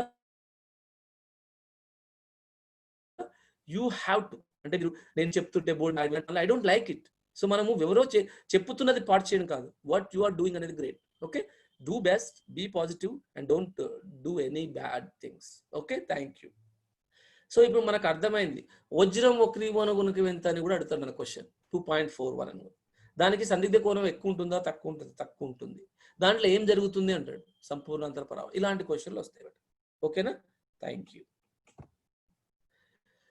ఇంకొక అనువర్తనమైనటువంటి సంపూర్ణాంతర పరావర్తనం. సంపూర్ణాంతర పరావర్తనంలో ఇంకొక అప్లికేషన్ ఏముంది? ఎండమావి అని చెప్పుకున్నాం, మిరేజ్. ఎండమావిని ఏం చెప్పుకున్నామా? ఎండమావిలో మనకి ఏమి అవుతుందో, సారీ ఇక్కడ చూస్తే మీకు అర్థం అవుతుంది ఎండమావి ఏం జరుగుతుందో మీకు అర్థం కాలేడ. ఒక్కసారి చూడండి కాన్సన్ట్రేట్ చేసి.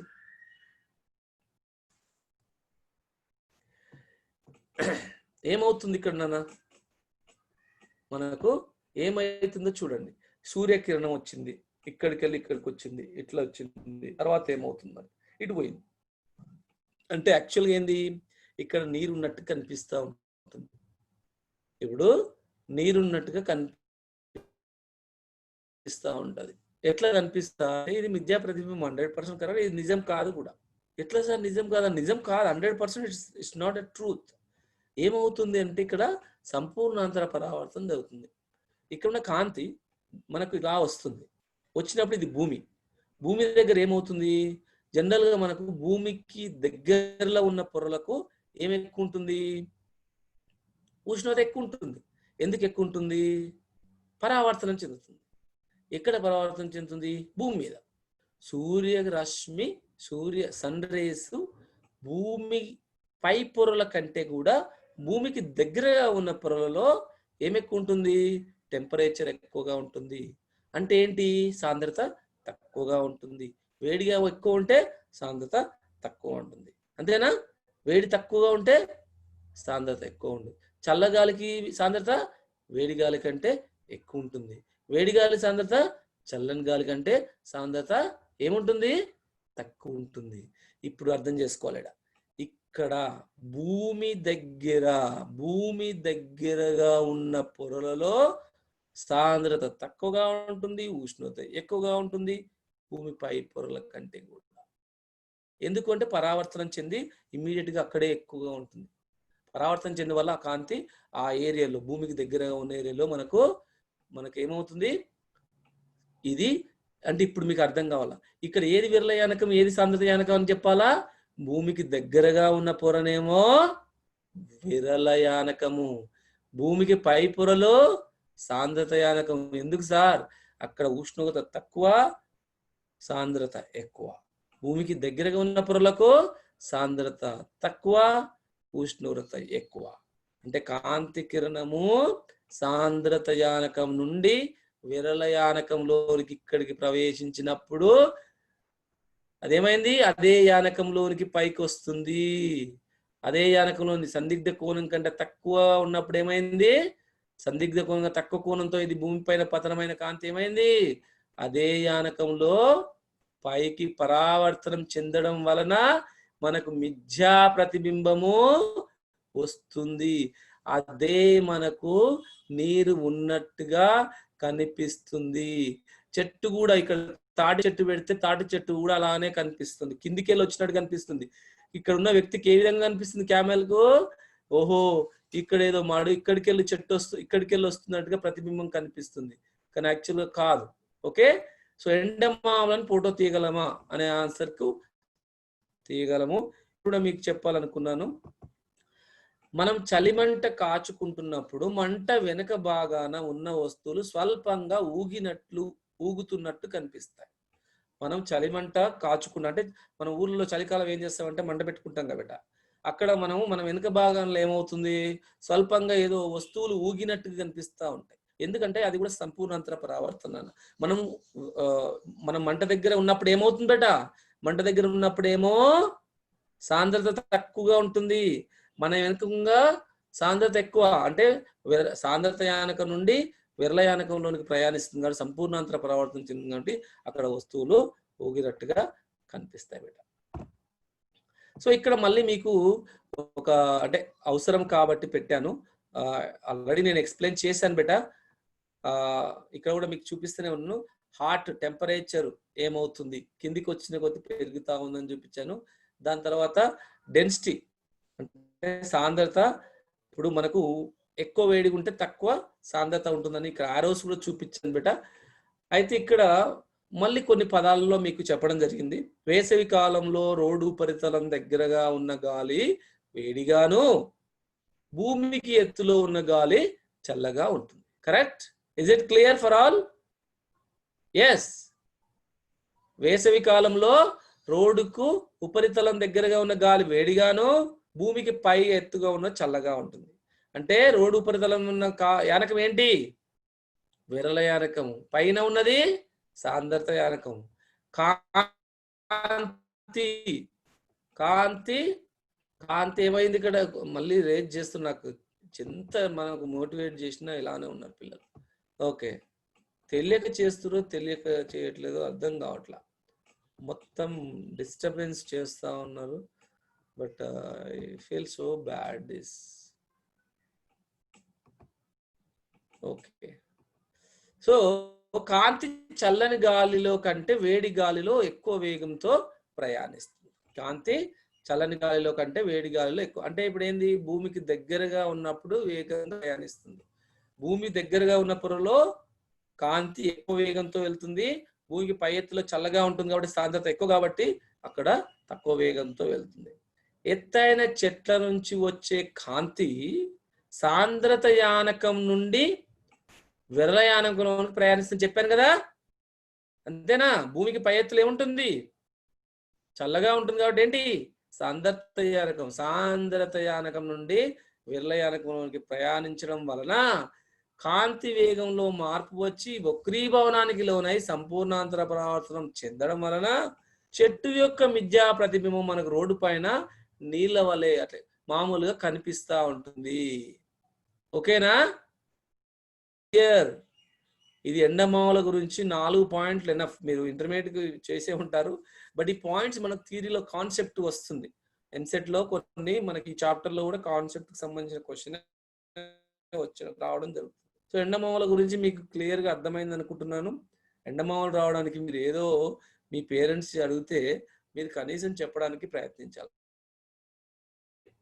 చల్లగా ఉంటుంది కాబట్టి సాంద్రత యానకము భూమి కింది పొరలో, భూమికి దగ్గర ఉన్న పొరలో మనకేమవుతుంది? వేడిగా ఉంటుంది. కానీ విరళ యానకంగా చెప్పి కాంతి సాంద్రత యానకం నుండి విరళ యానకంలోకి వచ్చినప్పుడు అది ఏమవుతుంది? సంపూర్ణ అంతర పరావర్తనానికి లోనవడం వలన మనకు ఎండమాములు వస్తాయి బెట. Good, very good, thank you. So very great. Finally we move to what is this? విక్షేపణము. విక్షేపణం అంటే ఏంటి? Dispersion of light. ఏమవుతుంది సార్ ఇక్కడ? మాకు అర్థం కావట్లేదంటే ఇది ఒక పట్టకం బెట. ఇది ఒక పట్టకము. పట్టకం మీద ఏమవుతుంది? పట్టకం మీద మనము కాంతి కిరణము, పట్టకం మీద మనకు కాంతి కిరణము ఏమైంది? ఇలా కాంతి కిరణము పతనమైనప్పుడు ఏమవుతుంది? ఇక్కడ అది 7 రంగులుగా విడిపోతుంది. 7 రంగులుగా. ఇదంతా పట్టకం. ఇక్కడ దాకా పట్టకం బయటకు వచ్చే వరకు మనకు ఇక్కడ పెద్దగా అనిపిస్తుంది. ఎందుకు అనేది ఇవన్నీ కూడా ఇక్కడ వక్రీభవనం చెందుతుంది అనేది కూడా మనకు తెలుసు. ఒక యానకంలోని కాంతి కిరణం ఇంకో యానకంలోకి వెళ్ళిందంటే వక్రీభవనం వంగి ప్రయాణిస్తుంది, అందుకే ఇలా వచ్చింది. తర్వాత ఇక్కడికి వెళ్ళి బయటకు వస్తున్నప్పుడు మనకు 7 రంగులుగా విడిపోతుంది. సో అంటే దీని ఏంది? ఒక తెల్లని కాంతి, ఒక తెల్లని కాంతి ఏంది? పట్టకం మీద పడినప్పుడు 7 రంగులుగా విడిపోవడాన్ని 7 రంగులుగా విడిపోవడాన్ని ఏమంటాము? అర్థమవుతుంది ఇక్కడ? ఒక తెల్లని కాంతి 7 రంగులుగా విడిపోవడాన్ని ఏమంటున్నానా? డిస్పర్షన్ అంట. డిస్పర్షన్ అంటారు ఇలా విడిపోవడం. విక్షేపణము అంటారు. ఒక తెల్లని కాంతి పట్టకం మీద పడ్డప్పుడు అది 7 రంగులుగా విడిపోవడానే విక్షేపణం అంటారు నాన్న. సో అంతే, అంతకన్నా. నెక్స్ట్ ఇక్కడ కూడా చూడండి నాన్న, ఇక్కడ ఏమవుతుంది? ఇక్కడ కూడా మళ్ళీ ఒక వీడియో పెట్టాను. కాంతి కిరణము, ఓకే, కాంతి కిరణము ఇక్కడ పట్టక మీద పడ్డప్పుడు అది 7 రంగులుగా విడిపోవడం అనేది కూడా మళ్ళీ చూపించడం. Dispersion of light, dispersion of light, right. Okay, so let me. So ఈరోజు మనం 7:30కి క్లోజ్ చేయాలన్నా, నాది 45 minutes అని చెప్పారు. So I have to close it. So I have still time there, 20 minutes. So I'm going to complete, I think, few more topics. At least this. So ఇక్కడ చూసినట్టు అయితే మీకు రెయిన్బో, ఇది కూడా మీకు రెయిన్బో క్వశ్చన్ కూడా మనకు ఇంటర్మీడియట్ లో అడిగారు, బట్ ఇక్కడ ఎంసెట్ లో డైరెక్ట్ పాయింట్ వస్తుంది బిట్ టైప్. సో మన కాన్సెప్ట్ నేర్చుకోవాలని చెప్పాను. ఓకే, కాన్సెప్ట్ లేకుండా మనం ఏం నేర్చుకున్నా కూడా మనకి డజంట్ మేక్ సెన్స్. కాన్సెప్ట్ వస్తే లైఫ్ లో పైకి రావచ్చు.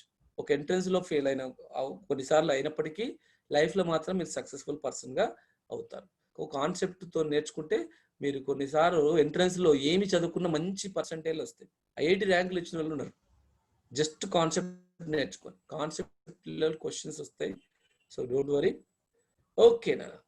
సో ఇక్కడ రెయిన్బో అంటే ఏంటి? రెయిన్బో అనగానే మనకు 7 రంగులు గుర్తొస్తాయి కదా. రెయిన్బో అనగానే మనకు కింద వీడియోలో కనిపిస్తుంది నా, కింద ఒక వీడియో పెట్టాను మీకు చిన్నది.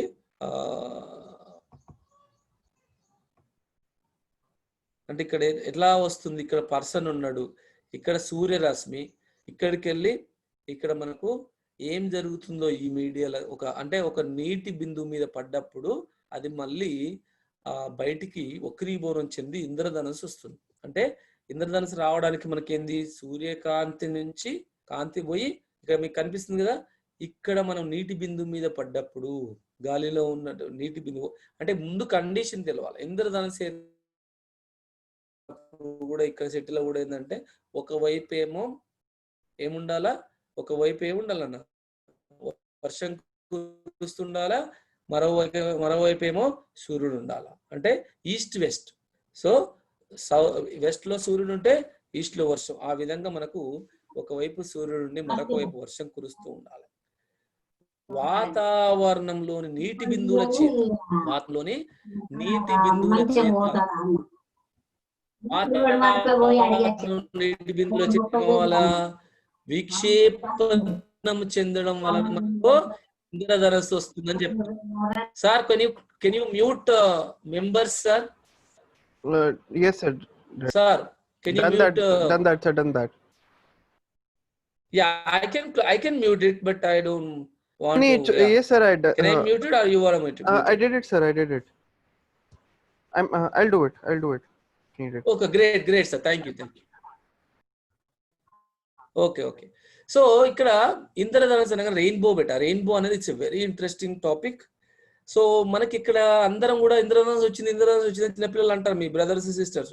మీరు గుడ్డిగా ఆన్సర్ చెప్పొద్దు, మీరు నేర్చుకుంటున్నారు నాన్న.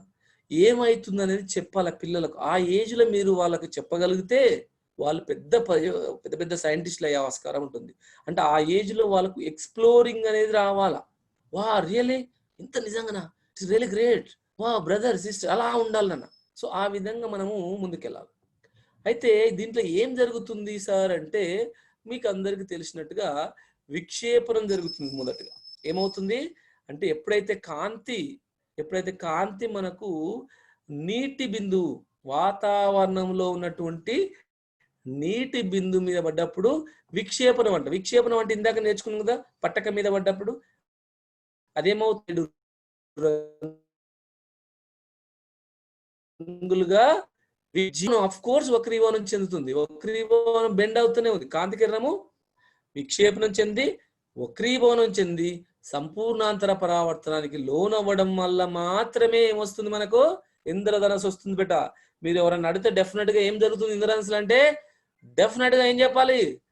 ఎస్ సార్ విక్షేపణం చెందుతుంది, 7 రంగులుగా విడిపోతుంది. ఎస్ సార్ వక్రీభవనం చెందుతుంది, బెండ్ అవుతుంది కాబట్టి. ఎస్ సార్ సంపూర్ణాంతర పరావర్తనం చెందుతుంది. ఎందుకంటే కాంతి కిరణము పతన కాంతి సందిగ్ధ కోణం కంటే తక్కువ కోణంతో పడ్డప్పుడు అది సంపూర్ణాంతర పరావర్తనం చెందడం వల్ల మాత్రమే మనకు ఇంద్రధనుస్సు వస్తుంది. అయితే కండిషన్ మనకు డెఫినెట్ గా చెప్పానా, ఒక సైడ్ సన్ ఉండాలి, సూర్యుడు ఉండాలి, ఇంకో సైడ్ వర్షం వస్తుండాలి. అయితే మొదటగా కాంతి బిందువు మనకి ఏమైంది, వక్రీభవనం చెంది విక్షేపణానికి లోనైపోయింది. తర్వాత ఇక్కడ ఒకటి గుర్తుంచుకోవాలి బెట, ఏ కాంతికి ఎక్కువ బెండ్ అవుతుంది, ఎక్కువ తరంగదైర్ఘ్యం గల కాంతి ఏమవుతుంది, తక్కువ బెండ్ అవుతుంది, అంటే బెండింగ్ అవుతుంది. సో ఇక్కడ మనకు ఎరుపు అనేది తక్కువగా బెండ్ అవుతుంది కాబట్టే మనకు ఇంద్రధనుస్సు వస్తుంది. అయితే ఏది ముందు, ఏది పైన వస్తుంది, ఏది కింద వస్తుంది, 2 రకాల ఇంద్రధనుస్సులు ఉన్నాయి బేట. రెండు రకాల ఇంద్రధనస్సులు ఉంటాయి మనకు. ఒకటి ప్రైమరీ, ఒకటి సెకండరీ. ప్రాథమిక ఇంద్రధనస్సు, గౌణ ఇంద్రధనస్సు. ప్రాథమిక ఇంద్రధనస్సులో మనకు ఏ విధంగా కనిపిస్తుంది, దాని కండిషన్ ఏది కూడా చెప్తాను. సో అయితే ఇక్కడ ఎక్కువ తరంగదైర్ఘ్యంలో కాంతి ఏమైంది, మనకు ఇక్కడ కనిష్ట విచలనం అంటే కనిష్ట బెండింగ్ వచ్చింది. తక్కువ తరంగదైర్ఘ్యం ఉన్న నీలకాంతి ఏమైంది, గరిష్ట వంపు వస్తుంది. అందుకే మనకి ఇక్కడ చూడండి ఇంద్రధనస్సులో ఏం కనిపిస్తుంది, ఎక్కువ వంపు ఏది ఉంది, కింద ఉంది నీలం. నీలం కింద ఉంది, ఎరుపు పైన ఉంది. Is it clear? ఇంద్రధనస్సులో పైన ఏ కలర్ ఉంటుంది, రెడ్ కలర్ సార్. కింద ఏ కలర్ ఉంటుంది, నీలం కలరు.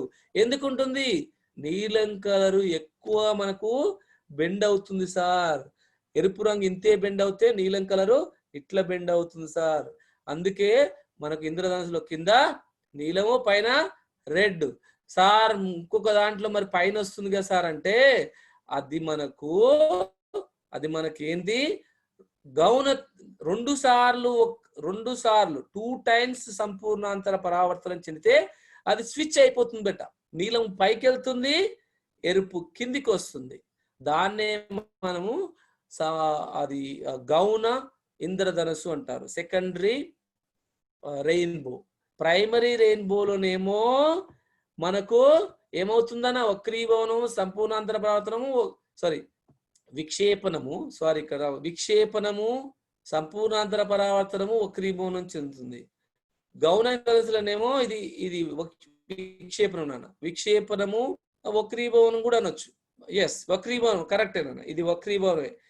విక్షేపణం అనేది మనం ఇక్కడ తీసుకోము, ఎందుకంటే డిస్పర్షన్ ఆఫ్ లైటే కాబట్టి. వక్రీభవనం ముందుగా వక్రీభవనం చెందాలి. కాంతి కిరణం ముందుగా వక్రీభవనము.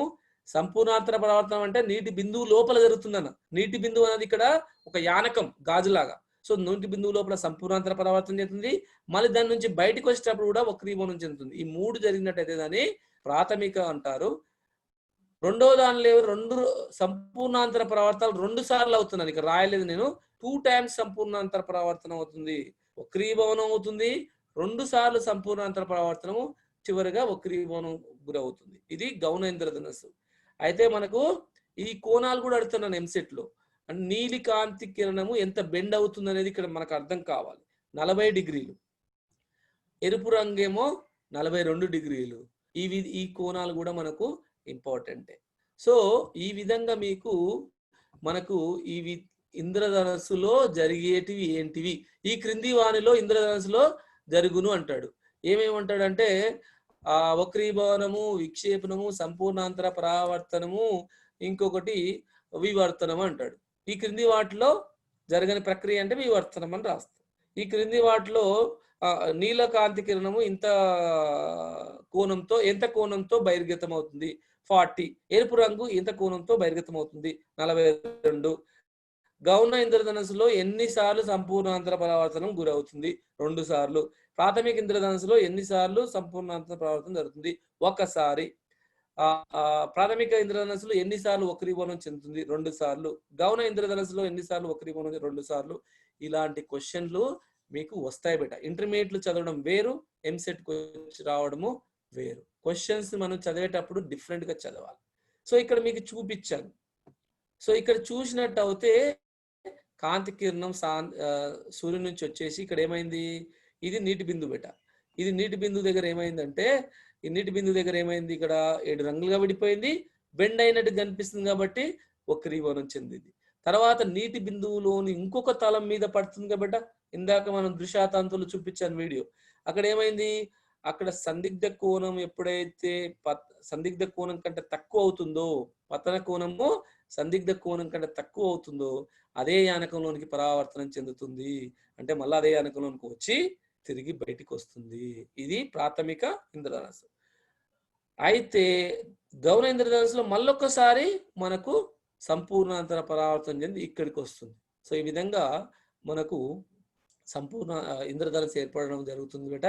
సో మీరు ఇక్కడ కూడా చూపించాను, వీడియో లాగా చూపించాను ఎట్లా అవుతుంది అనేది. So you have to remember that. Thank you. So moving in to the rainbow, మళ్ళీ ఒకసారి మీకు ఇక్కడ క్లియర్ గా చూపించడం జరుగుతుంది. ఎలా అంటే పిక్చర్ ఇక్కడ పెట్టాను. ప్రైమరీ రెయిన్బో, సెకండరీ రెయిన్బో అయితే ఉంటుంది, వీటివన్నీ కూడా మీకు చూపించడం జరిగింది. ఇంకా చివరిగా మనకు ఈరోజు టాపిక్ చివరైనటువంటి టాపిక్ కాంతి పరిక్షేపణం అన్నట. అన్ని నేర్చుకున్నాం, కాంతి పరిక్షేపణం నేర్చుకోలేదు కాబట్టి ఇది ఒక టాపిక్. Scattering of light. అయితే sun appears red colour why, సూర్యుడు ఎర్రగా కనిపిస్తాడు, ఎరుపు రంగు కనిపిస్తాడు ఎందుకు అనేది కూడా నేర్చుకుంటాం మనం. అయితే ఇక్కడ చూసినట్టు అయితే మీకు కొన్ని కనిపిస్తా ఉన్నాయి. మనకు ఇక్కడ ఇది అబ్జర్వర్, పరిశీలకుడు ఇక్కడ ఉంటాడు. ఇక్కడ ఇంకో 2 క్వశ్చన్లు నేర్చుకోవాలి. స్కై ఎందుకు బ్లూగా ఉంటుంది, నీరు ఎందుకు బ్లూగా కనిపిస్తుంది. ఓకే, ఇవి కూడా క్వశ్చన్స్ మనకు జనరల్ క్వశ్చన్స్ ఉన్నాయి, వెరీ ఇంపార్టెంట్ క్వశ్చన్స్, అవి కూడా నేర్చుకుందాం. అయితే మనకు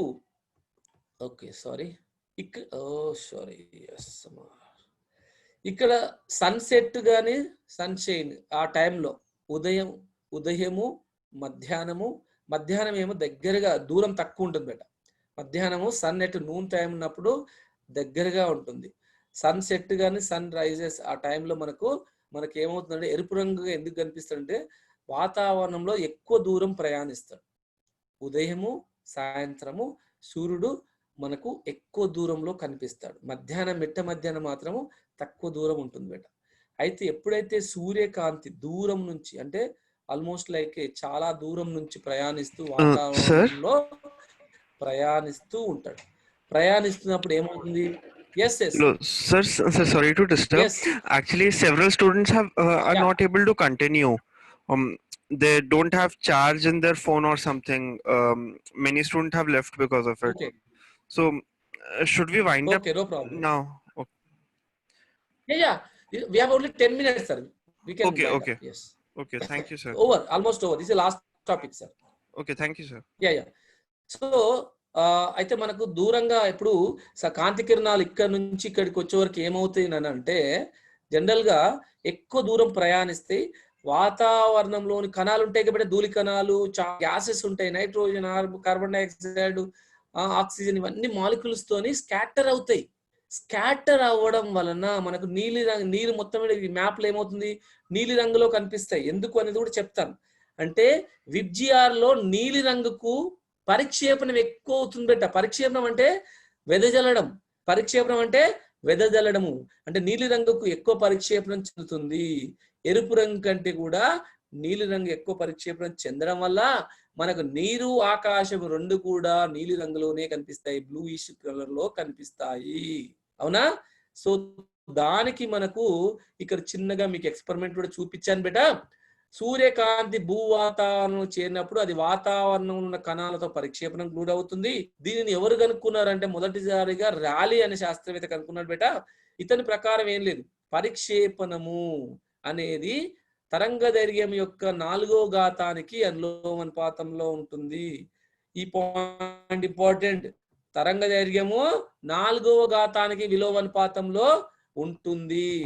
ఇక్కడ చూపించాను కదా, k/λ/4. ఊదా రంగు గల కాంతికి ఎక్కువ పరిక్షేపణం అంటే ఎక్కువ మనకు కనిపించదు. అందుకే మనం ఏంది ట్రాఫిక్ సిగ్నల్ లైట్, డేంజరస్ అన్ని దగ్గర ఏం చేస్తున్నాము, రెడ్ కలర్ నే వాడుతున్నాము. ఎందుకు? స్కాటరింగ్ తక్కువ, అంటే వెదజల్లదు, దూరం పోదు. అంటే దూరం పోతుంది, పక్కలకు వెళ్లకుండా స్ట్రేట్ గా వెళ్ళిపోతుంది. అంటే ఊదా రంగుకేమో మొత్తం వెళ్ళిపోతుంది. అందుకే ఊదా రంగు మొత్తం వెళ్ళిపోవడం వల్ల వైలెట్, బ్లూ ఇవన్నీ కూడా ఎక్కువ పరిక్షేపణ ఉండడం వల్ల మనకు బ్లూయిష్ కలర్ లాగా కనిపిస్తాయి. స్కై కానీ వాటర్ కానీ ఎక్కువ స్కాటరింగ్ అడుగుతారు క్వశ్చన్.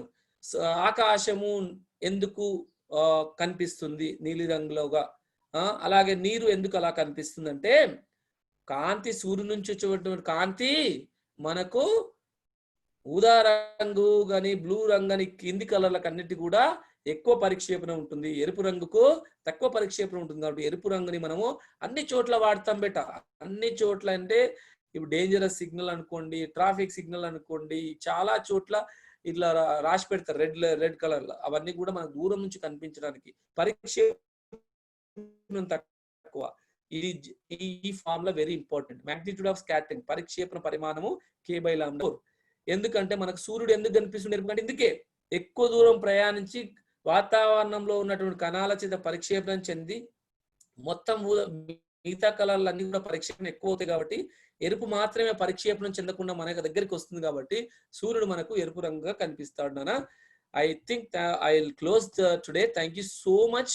సో రేపు మనం నేర్చుకోబోయేది very very interesting topic, myopia, కన్ను గురించి నేర్చుకుంటాం బేటా. సో ఈ రోజుతోని మనకు అయిపోయింది. Let me stop sharing of my screen. Thank you so much. I think you guys understood. Let me stop this. Move to the. Okay. Thank you so much. Thank you. Questions, Nana? 5 minutes. Thank you to all. So how was Nana cheppandi. Any doubts, please? Thank you.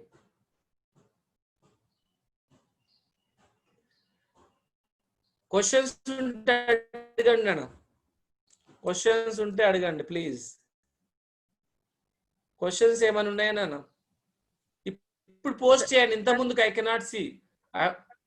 Yes yes madam చెప్పండి student. Sir గౌణ ఇంద్రధనస్సుకు ఏమైనా examples? గౌణ ఇంద్రధనస్సుకి ఏమైనా example అంటే నిజ జీవితంలో ఎక్కడ జరుగుతుంది? మనకు జనరల్ గా ఎప్పుడు కూడా ప్రైమరీ జరుగుతుంది మేడం. మోస్ట్ ఆఫ్ అన్ని కేసెస్ లో ప్రైమరీ రెయిన్బోనే చూస్తాము. But very good question. Can we see the where can we see the secondary rainbow? So అది చాలా ఇంట్రెస్టింగ్. అయితే మనం డైమండ్ తీసుకున్నాం అనుకోండి మేడం. హలో సార్, కొన్ని కేసెస్ లో కొన్ని మెటీరియల్స్ ఉన్నాయి అక్కడ మాత్రం. చెప్పండి సార్. ఎవరండి సార్? ప్రభాకర్ సార్ మాట్లాడుతున్నా సార్. Hello Prabhakar sir. మాట్లాడండి, చెప్పండి sir. Sir excellent class sir. ఒక్కటే మా పీజీసీఆర్ టర్న్స్ అందరికి రిక్వెస్ట్ చేసేది ఏంటంటే దీన్ని ఒకసారి వాళ్ళు రిపీట్ చేయమని చెప్పండి పిల్లలందరికీ. It's very nice to reason all these things. చాలా బాగుంది సార్ ఎక్స్ప్లెనేషన్. ఒకసారి చెప్పండి వాళ్ళకు. పీజీసీఆర్ టర్న్స్ అందరు కూడా పిల్లలకు మళ్ళీ ఒకసారి రివైజ్ చేస్తే దే విల్ రిమెంబర్ పర్మనెంట్లీ. అట్లా ఒక్కసారి మీరు చెప్పండి sir. It's really great sir. Actual definite గా చాలా బాగుంది. Thank you for your comment sir. అంటే అది మనకు పిల్లలకు అర్థమైతే లైఫ్ లో మర్చిపోలేరు. అంటే ఈ కాన్సెప్ట్ అనేది బ్రెయిన్ లోకి వెళ్ళిపోతే లైఫ్ లో they feel like very happy.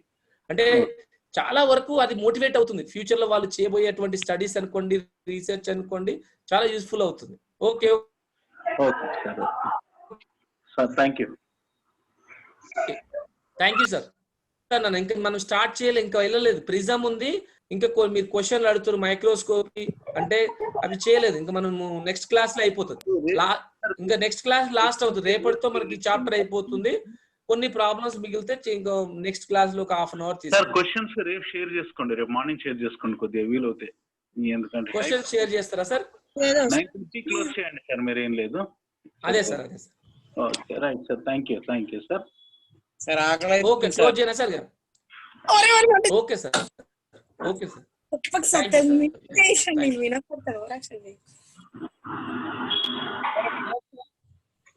Bye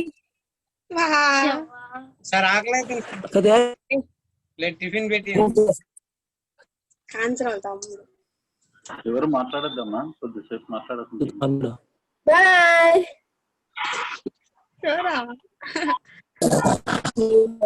Prabhakar sir again. Hi friends. Love you. Bye. Hi. Bye.